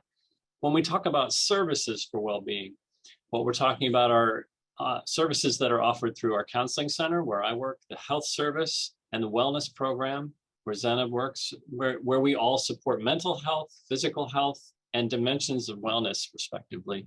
We have certified and licensed professionals who are serving both graduate and undergraduate students, but those are the only people we serve. Our units are supported by and paid for with the student well-being fee, which is paid by all full-time students and can be paid by part-time students as well. While students are required to have insurance while they're a student at UD, well-being services do not bill to insurance, except in special circumstances for medical situations, generally just for labs that are sent. We work closely with partners such as recreation, disability support services, and various units across the campus that advance equity and meaningful engagement opportunities. We aim not only to support well-being, but help students better understand it and feel confident in taking action when there is an aspect of their mental, physical, or behavioral health or other aspect of their well-being that needs attention. We also know that a student's sense of well-being is impacted by many factors, including safety, and that each student has a unique journey through college. This next clip will talk a bit more about how students can support their well-being and safety, and it will clarify what support is available to students 24 hours a day. Where is the next clip? Oh, there we go. Sorry. I'm used to slides and not a web page for presenting.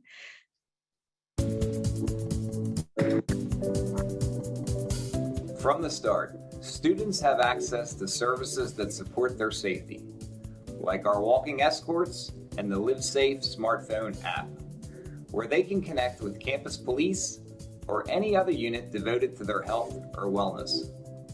UD and Newark also observe an amnesty protocol, which is designed to get students the help they need in an alcohol or drug situation.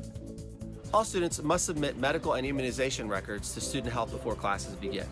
Students who have been seeing a physical or mental health professional should familiarize themselves with our Disability Support Services team, who can help arrange any accommodations they may need.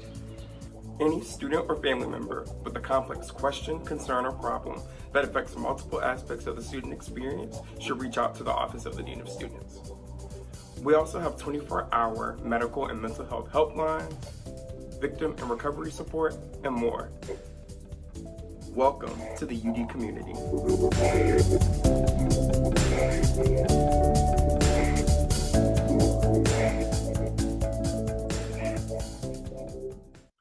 All right, so again, I keep coming after these videos. I'm struck by the short sleeves and my colleague there with the gold tie.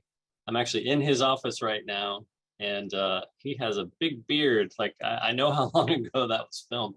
Anyway, sorry, just keeping you on to where my head is. Family members and students are encouraged to remain mindful about their well-being. We want family members to encourage that of their students, but students, we want them to be thoughtful and mindful about their well-being and reflect on how they hope to connect with their new community, which I think is so important. I have a son who's a student here at UD. I have a daughter who's a sophomore at another university. And the process of getting connected on campus really matches almost in perfect parallel to when they started feeling like, this is my place. This is the place where I live. This is my home now, or it feels like the place I want to be. So important to have that connection to campus. Part of that is being a member of the campus and the community. And we hope that students are going to strive to be upstanders rather than bystanders, meaning they're going to choose to act to reduce harm and protect well-being at all times. They can do this by using the tools described in the previous clip, the Live Safe app you've probably heard about a few times already. It's great. I've had it on my phone for years. Or simply suggesting that a fellow student seek help rather than continuing to struggle. So pursuing these connections are going to enhance their UD experience and help them develop advocacy skills that will serve for lifelong success. We see all members of the UD community, including families and students, as partners in the work to support student success. Encourage your student to save the 24-hour UD helpline and crisis text line phone numbers today. Download the Live Safe app and review their emergency contact information on their phone and UD SIS. I highly encourage you to, go home, tell your student to get out their phone and have these numbers programmed in there, even if they never use them. At least just having them there is really helpful. And also the helpline number is on the back of all students' ID cards. If your student has been seeing a provider, encourage them to review the Transition to Care Guide. It is linked on this webpage and in your student's orientation Canvas course under Health and Wellbeing. And I'll just add to that, I helped design the Transition to Care Guide with help from the JED Foundation and the Steve Fund, which are two nonprofit groups focused on college mental health.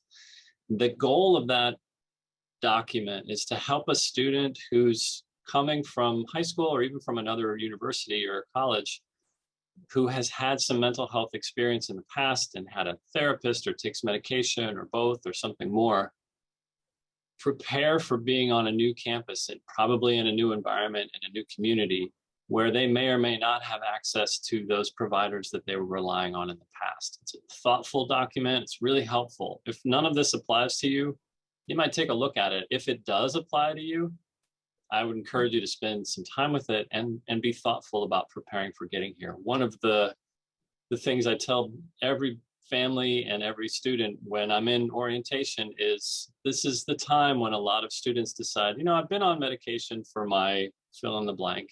And maybe now's a good time to turn over a new leaf. I don't think I need it anymore. And that may be true. And we're happy to support that. But we really encourage you to have that conversation with the provider who's been providing the medication, with your family, and maybe with some of your friends who you rely on for support. There's nothing harder than sitting with a student in late April who says to me, I really wish I hadn't stopped my medication on January 15th, because now I can feel it and I don't think it was the right time. I wish I had talked about that with some people before I just made my own decision not to. Anyway, as a sidetrack, let's get back to what we're talking about. We're passionately committed to actively engaging students and improving our community and our community of care so that all Blue Hens feel valued and connected. The Student Wellbeing Ambassador Program, which was mentioned by a student in one of the videos earlier, is one way we actively involve students in the work. Another one is the Hen-Minded program, which is a student group organized by Dr. Jehu, who's our sports psychologist with the varsity athletes. In Hen-Minded, current student athletes work to break down stigma around mental health with other athlete peers, and they do that at games and at events, and they do that among the athletes and sometimes with just the rest of the students as well. Students are infused in every level of this kind of work that we do, even in the conduct appellate process. When a member of our community doesn't uphold our shared values, students are part of that process as well. Students who do take an active role in the community not only help shape UD for future Blue Hens, but they also come away with really important lifelong transferable skills. So the next clip that we're going to watch is my favorite part of this whole presentation, and I'm sure Brad has opinions about this as well. We got a new building this past fall. So it was new this past fall for students on our campus and for us as well. Our new Campus Coalition for Wellbeing and Mental Health is bringing together even more partners from all across UD to advance well-being holistically in consideration of every part of every member of our community. The new Wellbeing Center at Warner Hall will also reflect this shared vision, centralizing the student-focused units and increasing opportunities for students to explore how every facet of their health and wellness impacts their well-being. Our work is designed to support thriving, not just while our Blue Hens are students, but throughout their lives. So there's been a lot of work to focus on well-being at the university, and this is what kind of came from that. Construction is nearing completion on the Wellbeing Center at Warner Hall, made possible by ongoing donations through Delaware First, the campaign for the University of Delaware, and support from UD leadership. For the first time, university experts in student mental, physical, and behavioral health will be located next door to each other. The Center for Counseling and Student Development and Student Wellness and Health Promotion will be in the Wellbeing Center at Warner Hall, placing them next door to Student Health Services in Laurel Hall, the freestanding ambulatory care center at the end of the South Green. This level of collaborative, coordinated care for students has never before been seen at UD, not to mention the spontaneity and diversity of thought that comes from campus doctors and nurses, psychologists and psychiatrists, substance use counselors, and victim advocates sharing time and space. Students will be able to visit this neighborhood of well-being, where every aspect of their health is not only considered but prioritized. Situated within the Division of Student Life, which advances equity and inclusion, deepens student learning, and drives holistic development, the units that make up the Wellbeing Center at Warner Hall are consistently focused on serving each student's individual needs. Visitors can expect state-of-the-art, flexible, and ADA-compliant spaces, and compassionate care with an eye on intersectionality and accountability. From the expected, like departmental staff being able to work in the same location for the first time, to the not so little but sometimes overlooked things, like the amount of natural light designed to hit study spaces, waiting rooms, and therapist offices. The Wellbeing Center at Warner Hall will truly be a game changer for student success. Every inch of this historic building will be put to double and triple duty, like group therapy spaces that transform after hours to bring activities such as yoga, mindfulness workshops, and a long-awaited rejuvenation of the South Green area for all University of Delaware students and guests to enjoy. The Wellbeing Center at Warner Hall will be a brand new chapter in the esteemed legacy of the University of Delaware. We look forward to enjoying it with you. So I am standing in the Wellbeing Center at Warner Hall right now. I'm in my neighbor's office instead of my own because of my computer. But I have to tell you, this is a fifth counseling center building I've worked in my years of work in this field. This is by far the most beautiful building I've ever worked in by a long shot. It's really nicely done. It's very welcoming. It's very calm, I think, in here. It's a quiet space. And that's partially because of the construction and the way that they did it. It's just really nicely put together. And the video was done last summer before we even moved in. So it's much even more nice than it looks in that video now. With people here, when we're able to be on campus and when we're here, it's a beautiful space. And one of the big growth areas for us in the spring and next fall is to have more activities and events in the building. It's not just an office space for the Counseling Center and Student Wellness and Health Promotion. There are group spaces that students can reserve and use for their own purposes. We have had students using our space for studying. And I tell you, if I was a student here, I would be studying here all the time because it's beautiful, quiet, and all the furniture's new, everything works, and it's gorgeous. Anyway, all right, and my salt lamp was in the video. Send a shout out to my salt lamp, which is still here. So we did open the building in the fall, and we've been operating out of here since then. We will be here starting the first day of classes this spring, and we will be offering services in person starting the second week, as well as virtually via telehealth, which we've been doing since the pandemic started. It's the first time that we've had a well-being community that works seamlessly. And it's become sort of this network for students to directly connect with the care that they need. They don't necessarily need to know where they're going when they need something. They just need to show up either at this building or right next door at Laurel Hall. All three of our units are right here, and we can direct them to where they need to go if they're not sure. Our future plans include opening communications with students to continually center the student perspective and their voice in well-being initiatives. We just hired, and she just started last week, Helen Ann Lawless is our new Director of Strategy for Wellbeing. She's right upstairs right now. She and I met this morning. Her goal is to get students much more involved in the process of well-being on campus, whether that's through training or getting their own experiences. So there's a lot of movement this direction on campus here.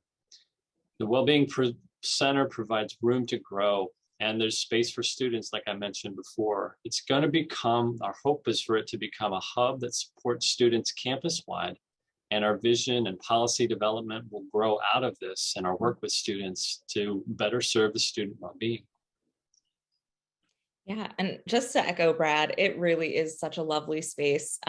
Our student wellness's office before that was a tiny little house that was built in the I think 1800s, and it's now officially no more. It was knocked down during winter session, which is kind of sad, but we have this like just wonderful space, and I've heard some really, really positive things from students as they've started to come to the Wellbeing Center.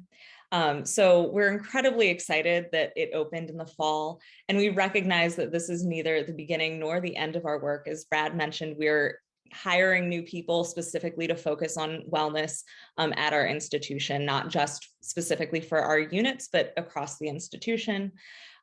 We are already working to educate staff and faculty about current and future services and how to approach and refer students effectively. We're already monitoring student feedback and continually striving towards better service. Just this past month, we saw feedback from students, staff, faculty, and families that resulted in renaming one of our medical departments to be more inclusive and aligned with best practice. We really do try and listen to the feedback from students and families, especially when it comes to the well-being of our students. We earnestly value transformational collaboration and look forward to continuing that work for this fall. This spring. It's spring. It's winter right now, but everyone's here for spring, and I'm here for it too. My last slide here is all about COVID, and honestly, everything's changed since this slide was written. So you have received messages and emails, and I've heard Adam Cantley talk to you about it already. If you have questions about COVID policies and protocols, please know that we have a whole website dedicated to that, and you will get the emails about it at the same time as Adam and I do. We all get the same information on the same time frame. So feel free to look at the website. You can ask questions, but I probably know as much as you do. You can rest assured we have a COVID team here who's been meeting since March of 2020. They're scientists, they're public health officials and experts, and they monitor developments as time goes on. Thank you very much, Haley, for putting that in the chat. The guidelines are going to continue to be posted and updated. If there are changes, you will see them in your email inbox and on the coronavirus website. So questions about that, feel free to look there first. I know what you know, most likely. We are closing out our time with our slides. We still have some time though. So I know that there was one question put in the chat while we were chatting. Where did it go? There it is. Is it difficult to make an appointment with a counselor? I'm so happy to be here to answer this question. The college my son went to had no appointments available unless it was an emergency. So let me try and answer that in a nuanced way because we have a little bit of time. The goal for our center is to have open appointments within 2 weeks of the time that you call. And we can usually maintain that kind of practice. There are times in any semester when we may get stretched beyond that. But here's what I want you to hear me say. every day, no matter what day of the semester, Monday through Friday, the Counseling Center has open walk-in appointments for people who are in crisis or feeling urgent about what they're dealing with. We don't decide whether they're in crisis or not, they do. If it feels urgent or not, they do. So we really use those everyday appointments for not just emergencies and like, geez, I really have to talk to somebody right now, but also the people who call and say, oh, the next appointment is in 2 weeks. I don't think I can wait that long. Come in. So if it's you, if it's your student, that's what we want people to hear. We have both ways to enter our system. We have, when you make an appointment, it's for a triage, but we also have other types of appointments. We have something called Let's Talk, which I offer and a couple of other counselors offer, where it's sort of a one-shot appointment to see how that goes. And sometimes that's all that people need, and all a student wants to do is, I really need to talk about something or figure something out with someone who knows how to do this kind of thing.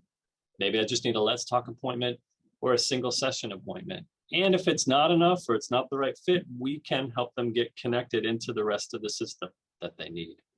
So hopefully that answers that question. And Zenab and I are here for more questions, whatever you have to ask. Hi, Haley.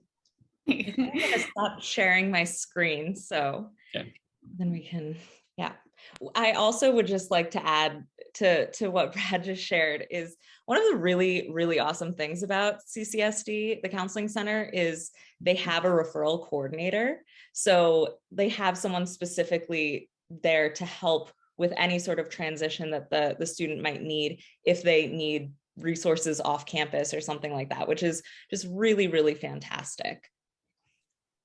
Absolutely. And I think it's important for people to hear that we have a short-term treatment model. So we can see most students who want to come in for a good, 6, 8, or 10 sessions. Some students, especially students who've had help and therapy before and know that they rely on it in an ongoing kind of way, they may want to have someone off campus that they can see in an ongoing or a long-term way. That's exactly what our referral coordinator's for. And she is awesome. Her name's Allison. If a clinician in the community says, oh, I'm in walking distance to campus, Allison will put on her shoes, she will leave the building, and she will walk to their office and say, yeah, I agree, or no, I wouldn't call this walking distance. So she's great, and she will follow up. If it doesn't work the first time, she'll follow up a second and a third. So she's been a really big addition for our students. So we did have another question come through in the chat asking about study spaces and the study space in the Warner Hall, which I can say is beautiful. And kind of what do those hours of operation look like for those spaces? And also I did want to remind everyone that we will best be able to see your questions if they come through in the Q&A feature down in the bottom right. So study spaces, we do have a lot of students who just walk in and just kind of find an open room.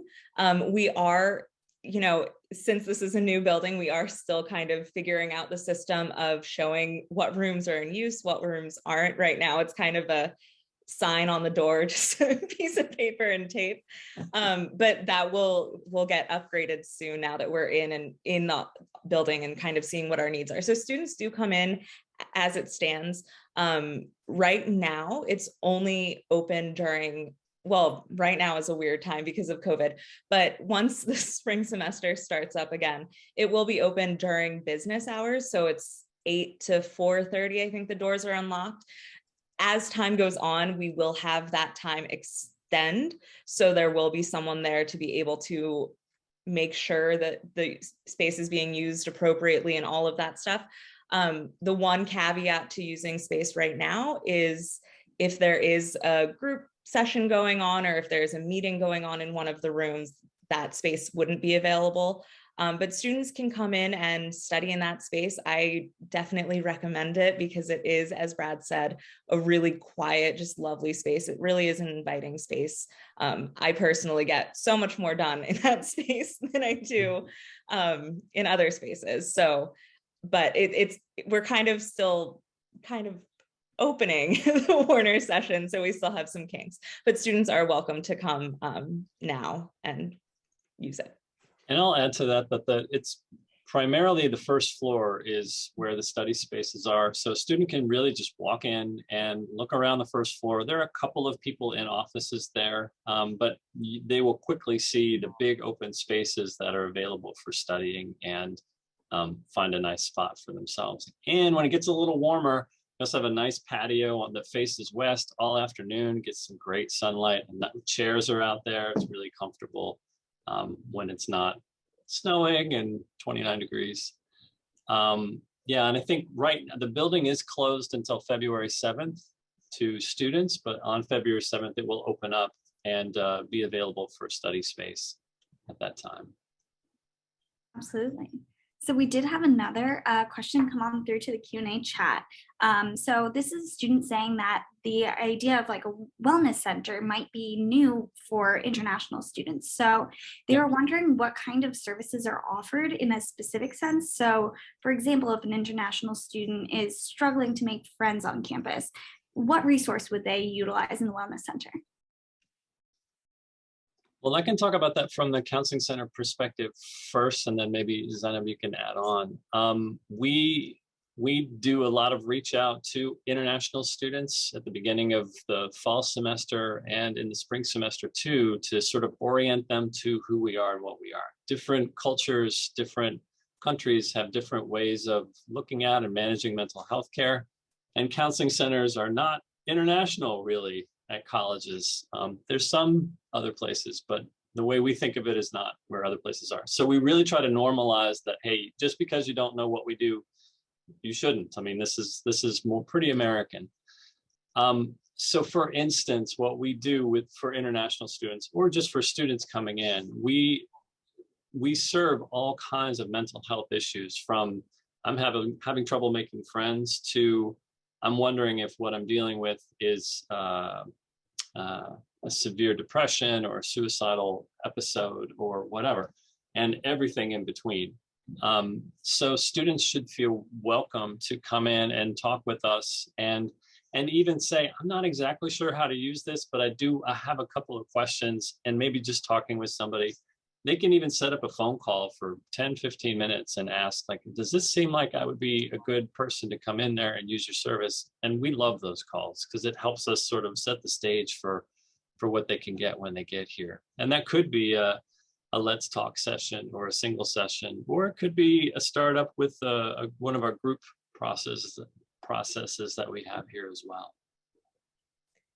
Yeah, and so from the student wellness side of things, I specifically work with students who are having issues within their relationships, their sexuality, but in general, our office does partner a lot with I'm gonna butcher the new name because they just switched their name.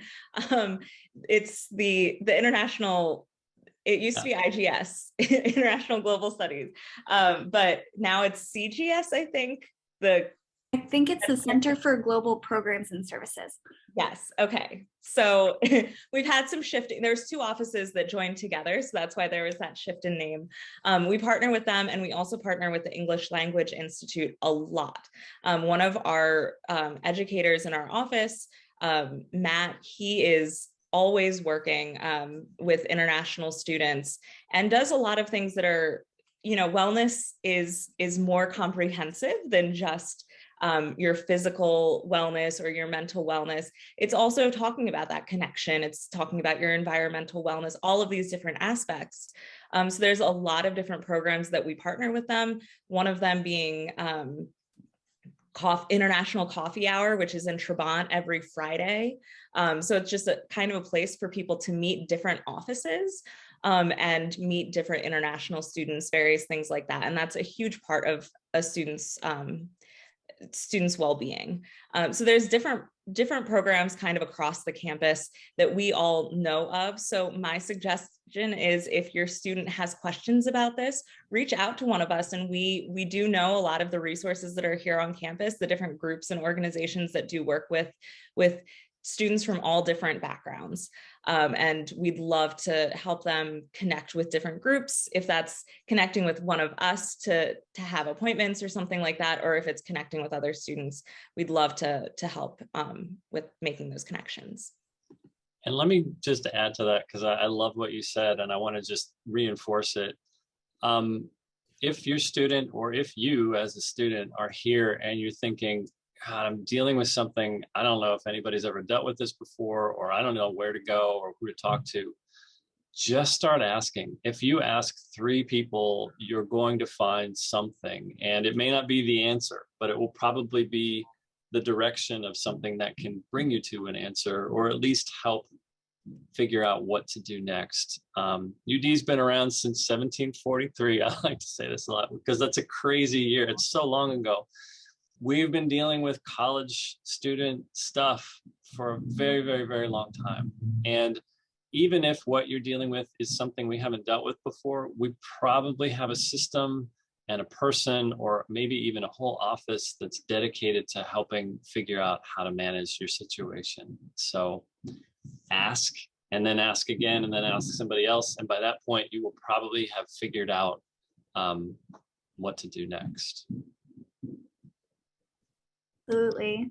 Absolutely. I will say that we do wellness very well here at UD. So that center is always available for your support.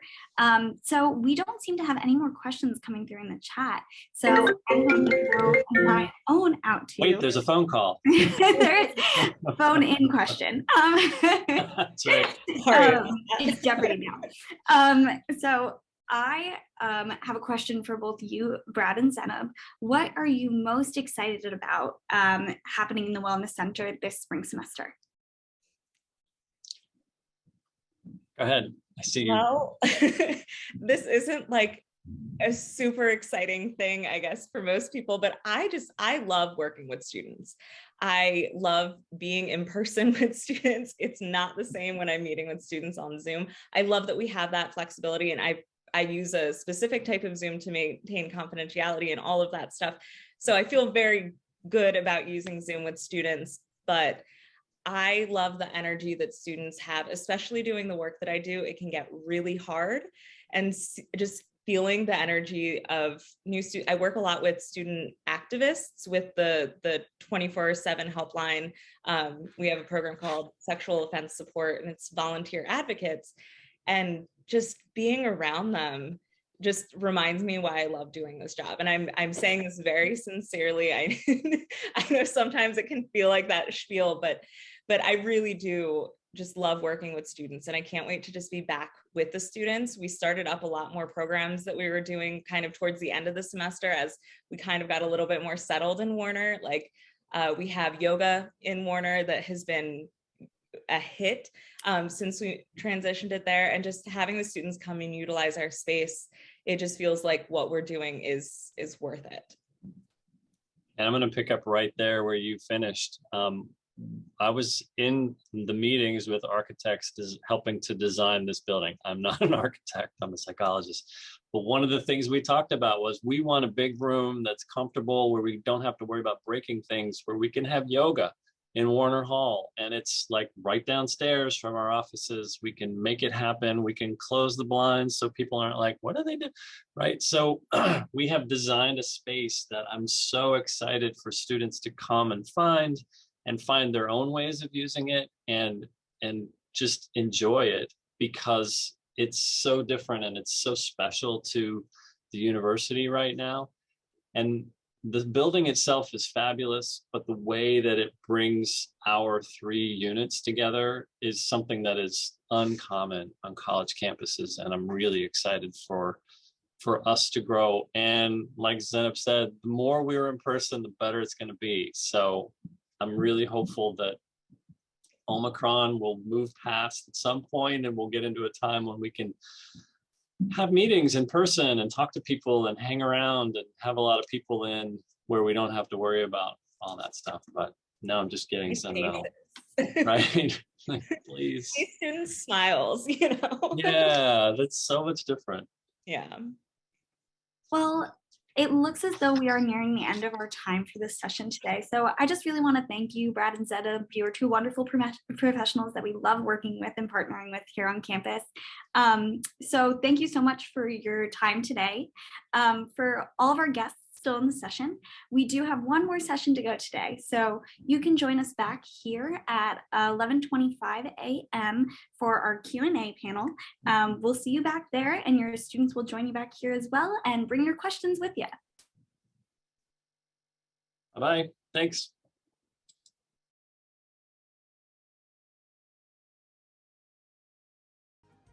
Hi, everyone. I hope you've been enjoying your day so far. My name is Coleman Keith, and I am the program coordinator for orientation and transition programs. I am excited to be your panel moderator today. We have several of our student leaders with us today to answer all of your questions. Please add your questions to the Q&A box at the bottom of your screen, and we will do our best to answer them live here this afternoon. While you're thinking of your questions and submitting them, I'm going to have all of the orientation leaders and student coordinators introduce themselves. Aretha, why don't we start off with you? Hi, it is so great to be here. My name is Aretha Corsa. I am a sophomore with a major in political science and a minor in legal studies. I'm from Middletown, Delaware, and my pronouns are she, her, hers. And it's great to be here with you today.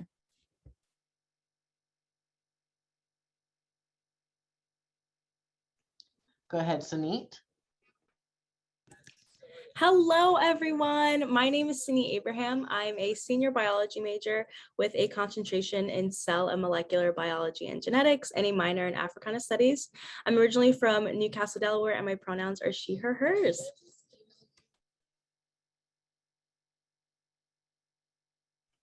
Alex, you can go ahead.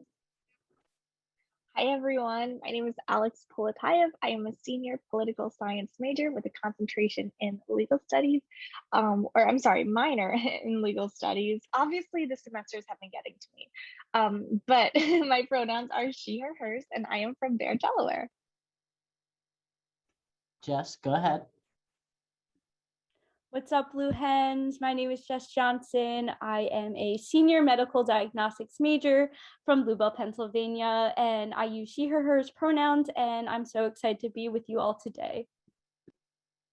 And last but not least, Connor. Hello again, everyone. My name is Connor Holm. I am a junior English and biology double major from Hatboro, Pennsylvania, and my pronouns are he, him, his. Awesome. So we don't have any questions yet. You can submit the questions down below, but we can start with everyone answering, why did you choose to attend the University of Delaware? And if we want to go in the order that we started with, we can go ahead and do that. Sorry, I'm just so shocked. I'm still embracing it. So I think for me, it has such a great political science program. And overall, it was the best decision for me in terms of like being close to home and having an experience to meet like so many different people with so many different backgrounds. I think that it just felt like a perfect fit. And then the icing on top of the cake was the campus. It is so beautiful. And that just like sealed the deal for me.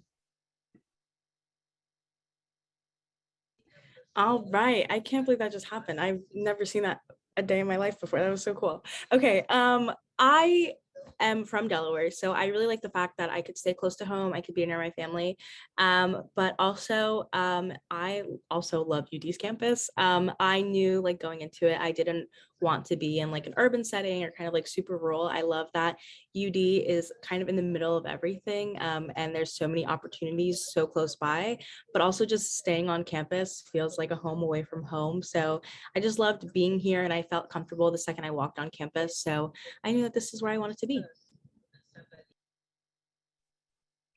I chose UD because as a native Delawarean for most of my life, I wanted to stay a bit closer to my family, as you know, I have a blended family situation, and I mean, I'm very close with them. Like nothing is stronger than family or more important than family to me. So not only could I be around them, but I also get to be so close to, you know, so many areas on the East Coast. So that was a real like decision maker for me. But Also, the academic life here is wonderful. As someone hoping to go to law school, I know that UD can get me there. So I actually wanted to get away from home, and UD is only about an hour away from my hometown. So it was a little close for me, but I think what sold me was Main Street. If you haven't visited campus already, when you get here, there is a Main Street that kind of separates North Campus from, I guess, like South Campus. And it was really cool and really caught my attention when I came here to visit. It kind of makes it kind of feel like a beach kind of town vibe, but I really love Main Street, and I love campus, and we have such great opportunities here. Yeah, I definitely resonate with everyone said about like the opportunities and like the campus in general. What I really like is UD is like a research-based institution, so there's a ton of opportunities to do research. There's opportunities to get internships. And to me, that was really cool because I don't know, like not only do I want to get an education, but I also want to outsource and get like actual experience in fields that I'm interested in. And UD has so many opportunities to do that. It's really amazing. And obviously, we talk through academic life, but there's so many resources and people who are here to help you through all that, which I think is a big thing for me. So I love being here. And like Aretha said, the campus is beautiful. Like I just love being at UD. It's amazing. And like it'll look nice with all the snow. So I'm very excited. Awesome. Thank you all so much for giving us the reason you attended UD. We have a question. Coming in as a new student, what helped you get most comfortable on campus?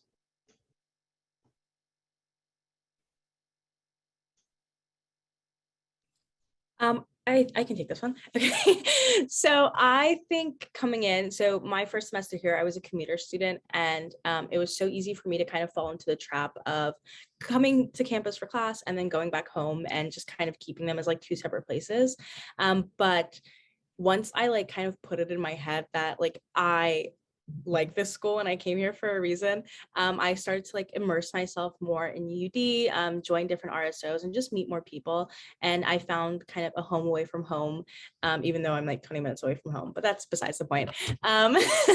It really just meeting new people is really, I feel like, what a lot of college is about. And I got to experience so many new things coming here. So just really knowing like that it's okay to feel awkward at first, but meeting new people is great, and just kind of talking and experiencing everything is amazing.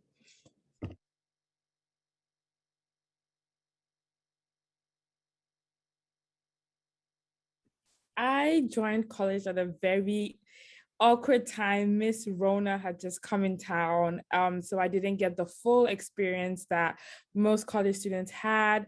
But I had such a great support system. First of all, having my family always supporting me, and my RA was she was just the sweetest person, and she pushed me to step outside my comfort zone and apply for things I didn't think I could do. And then I ended up being so great at including this job.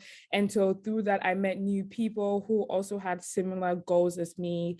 And the more you put yourself out there, the more you go through uncomfortable situations, the more rewarding it is, because you end up finding your people and you couldn't ask for a greater gift. Yeah.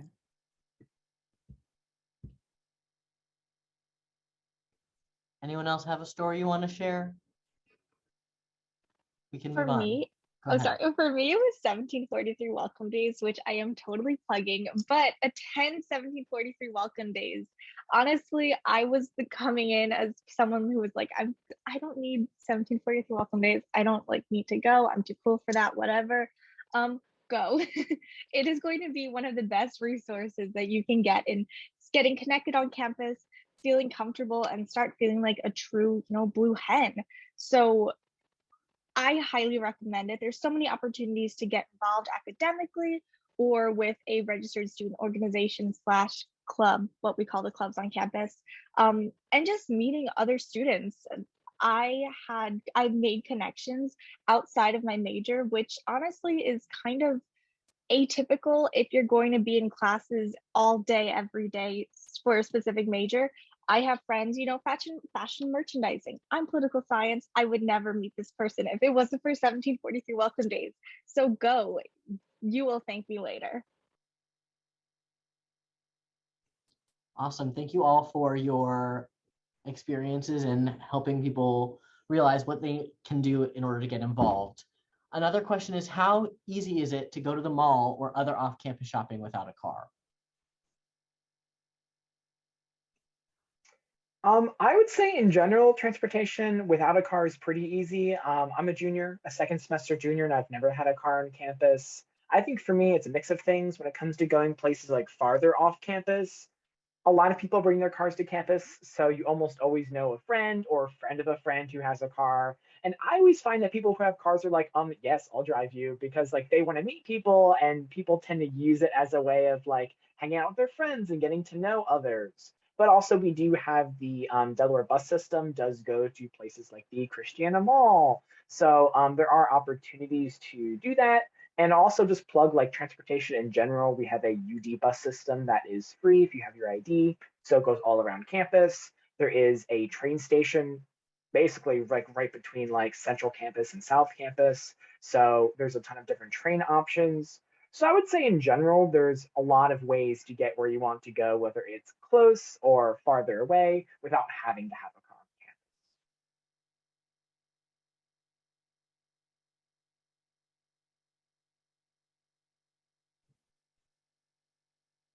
Coleman, I think you're muted. I am a serial talker when I am muted. We have a student who is a 3-time transfer student as well as identifying as a minority student. How do you recommend they get involved on campus?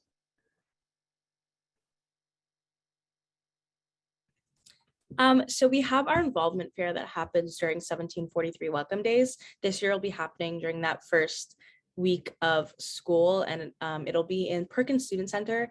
That's what I went to feel more involved on campus. All the different RSOs will be there, and they'll have like booths set up where you can go, you can talk to them, really get a good feel of the organization. And sometimes joining a club is as simple as putting your name down on like your name and email down, and they'll send you reminders. It's obviously all optional, but they'll send like meetings, or if they're having like any get-togethers or like fun socials, you can always go meet new people.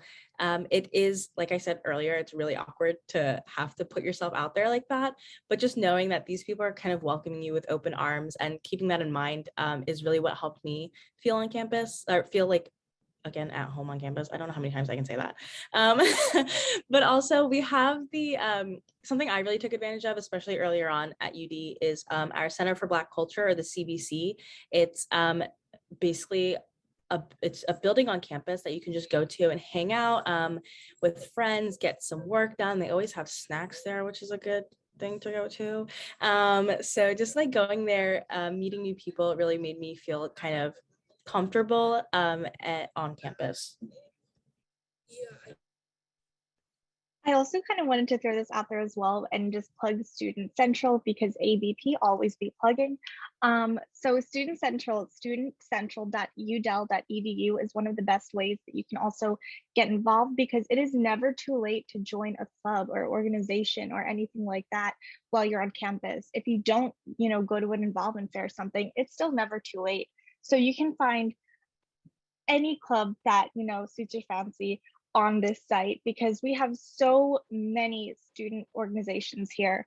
I know that if you want to find something more geared to minorities, or if you want to find something for transfer students, or if it's something completely different, like I think one of my favorite ones is the Squirrel Watching Club that we have here on campus. Like, we have everything, trust me. So it's never too late to get involved.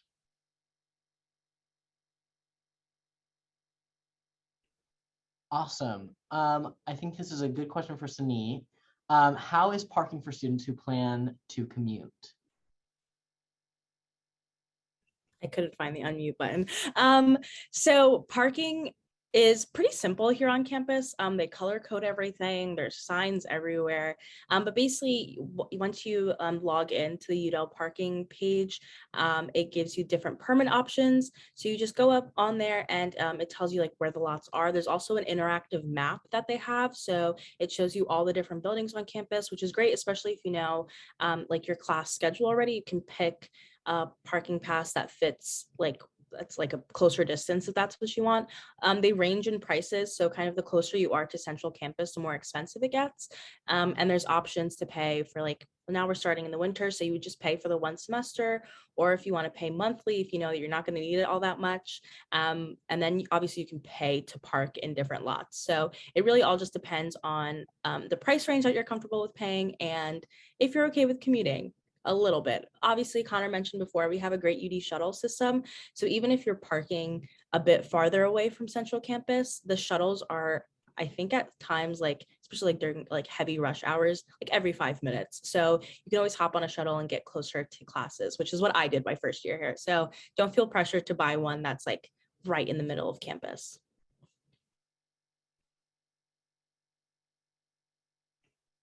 Awesome. Can someone talk a little bit about how a student who is a transfer student and also works a full-time job might be able to get involved on campus?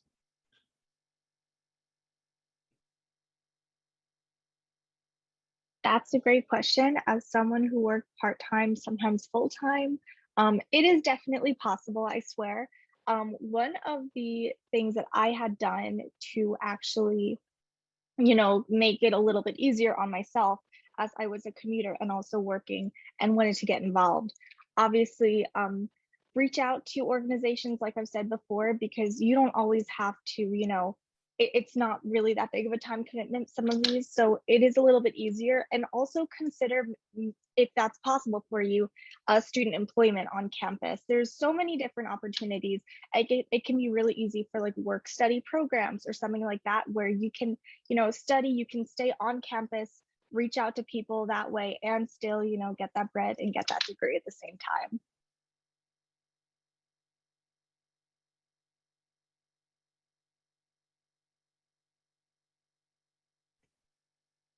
Awesome. It looks like we do not have any more questions. If anyone else has more questions, you can put them in the Q&A box.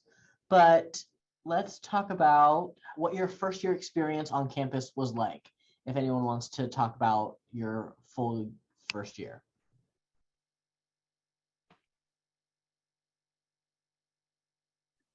So as someone who was out of state, I came into my first year not really knowing anyone. There was like one girl from my high school that ended up like transferring out of UD. So it was really just me. But I was fortunate enough to have already communicated and talked to my roommate prior to moving into my residence hall. So I felt like that was really beneficial because I had a buddy that we could, if we felt awkward talking to someone, we could be awkward together and talk to them, or we could go to dinner together, and we can go to things like the involvement fair together. So I always think just like having like that one person can like make all the difference. I ended up getting involved in a few things. My spring semester, I ended up joining a Panhellenic sorority, and this really opened up a lot of different people for me.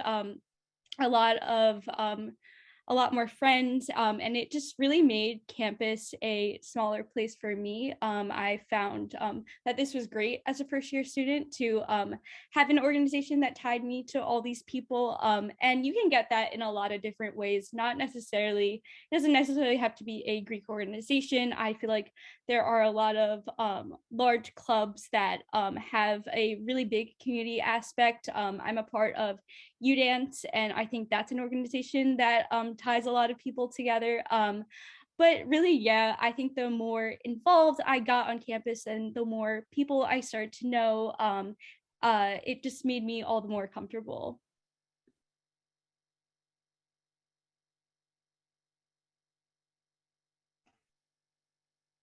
We have another question. For international students, finding a job at this age is unusual, so they don't have experience in looking for a job. Can you give a few tips on where to apply, who to talk to for a job, things like that for international students? Yes, so we have a lot of great resources at UD that can help you to find jobs, in particular on-campus jobs.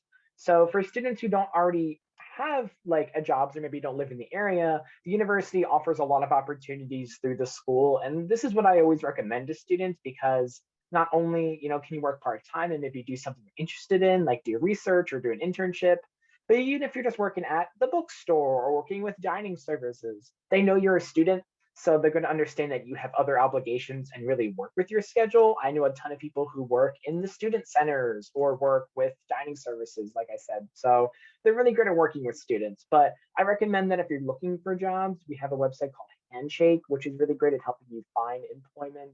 Also, if you go through the UD Career Center, they have some opportunities that are more focused for current undergraduate students. So I would plug those two resources, Handshake as well as the UD Career Center.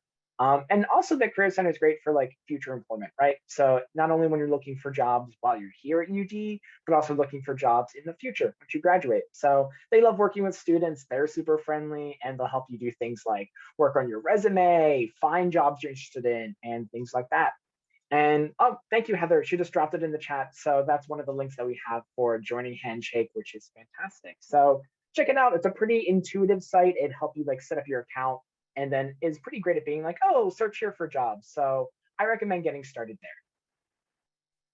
I'd also recommend checking out Main Street, as they do, although it's not a part of the University of Delaware, they understand that, it's a college town and so many students live in that area. They're going to be more flexible, and, you can adapt the job to your schedule a little bit more, and they're always hiring somewhere on Main Street. And I'd also recommend to check your email, because there are paid positions, whether it's work or even paid internships, being sent to your email from, for example, like the dean or assistant dean of your individual college, which is how I got one of my paid internships. So definitely use your resources. Thank you, Alex and Connor, for those great answers.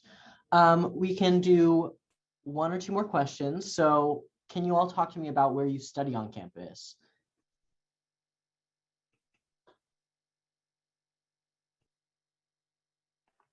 I can say I absolutely love the library. So the way our library works is that like each floor gets like progressively quieter. So the top floor, the third floor, has these really nice like window seats. You can look over on the green. It's beautiful. And the best part, no one talks or says anything. So it's a great place to like concentrate, get in the zone, study for exams.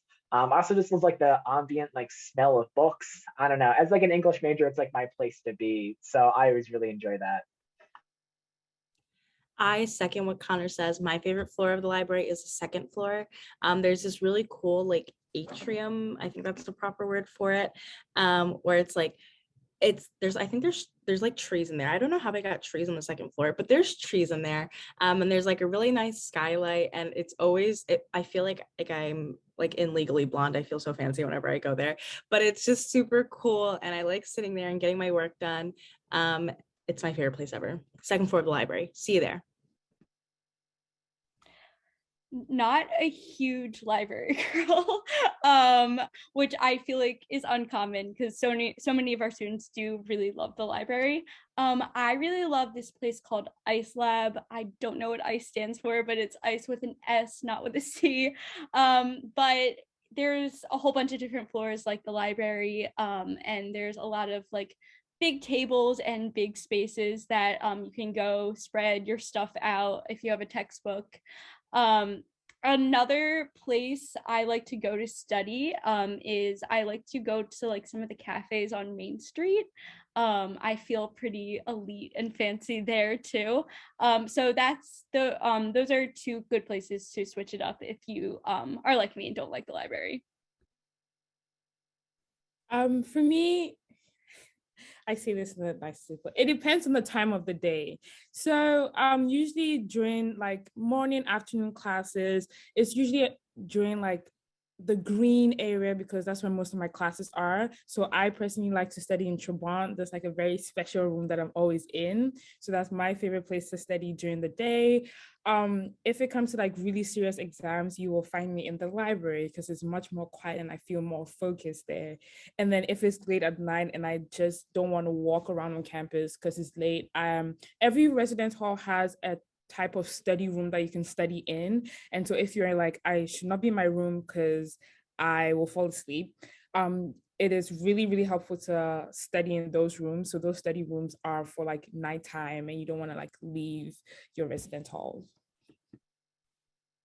I definitely recommend, I believe it's Doubtry or Doherty in Trabant. So our Trabant Student Center, right next to it, and it's kind of been incorporated into the building now, is an old chapel. It is beautiful, very dark academia if you're into like aesthetics. It's so cozy, and honestly, if UD would let me move in there, I would. So that's my place. Thank you all so much. So many unique places for students to study on campus. Another question, is there any place on campus to play your guitar on the street or something? This person says, even if you're not that great.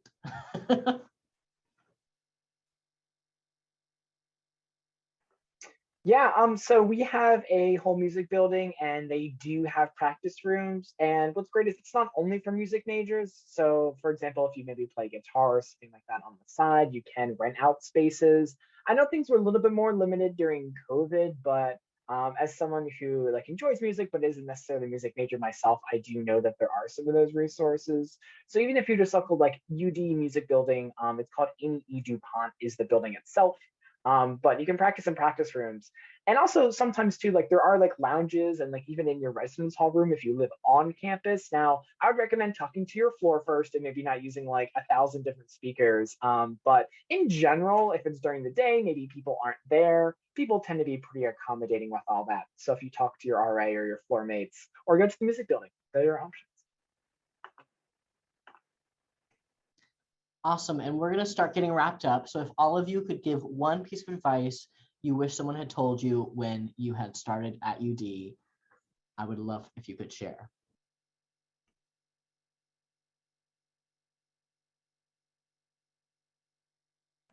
I think what I would say is just explore your interests, because I think there's this whole idea of coming into college knowing exactly what you want to do.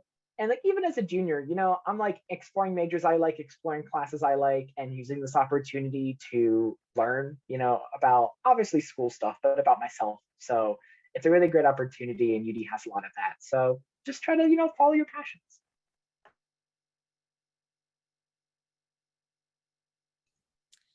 I think I would say, don't be afraid to ask questions, whether that be in class. I know it seems awkward when there's like a room of 150 people and you're like, I don't know what the square root of 2 is.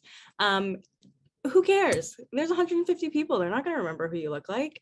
Or going to office hours and asking your professor a million questions, or meeting someone and being like, hey, I like your shirt. Also, quick plug, saying you like someone's outfit is the best way to break the ice, because even if you think it's ugly, it boosts their confidence and now you have a conversation starter. So there's my little tip of the day. But don't be afraid to ask questions. Don't be afraid to just put yourself out there. I think that's what I would tell my past self. I would tell myself, as cliche as it sounds, to be yourself, and to like fully like express that, because at the end of the day, college is so short. Speaking at, as a person who is now a second semester senior, oh gosh, I hate saying that, but college is really short, and it's such a wonderful time to, as Connor said, explore your interests, do whatever you want to do, because all the opportunities are like right at your hands, and it might never be like that for like the rest of your life. And I think that like if you're doing things to please other people, or if you're doing things for the sake of just doing them because it might like look good or whatever, at the end of the day, you're not going to be satisfied by that. You're not going to be fulfilled by that. So really tune in to like what you want to do, and how you want to express yourself. And I think you'll do really well and you'll really enjoy your time here. I would say take it one day at a time. I know that starting, if whether it's your first year of college or second or whatever the case may be, it's really easy to look at what's ahead of you and get really overwhelmed really quickly, because I know that I did. So just remember to, it's okay, take it slow, take it one day at a time, maybe a half day. That's okay too. Just be compassionate with yourself and you will get through. I promise. Like, take a deep breath. You're going to be great. And this is kind of like 4-in-1, so you're welcome. But I would say do what you love, be with people you love, be kind and work hard. So if you're like, you started out your major and you're unhappy and you just know it's draining you all the time, I would recommend like finding something you're more interested in, because college is short and life is too short to be doing something you really don't like. So be kind to yourself, especially. Well, thank you so much to our students. We really appreciate the time you took today, and we are so excited for you all to join us in the spring. This concludes our program, but I would love if you all had any questions to go to email them to otp@udel.edu. You can also check out the Spring 1743 schedule on the Student Life website, and we'll be around for a little bit longer if you have any questions. Have a great day.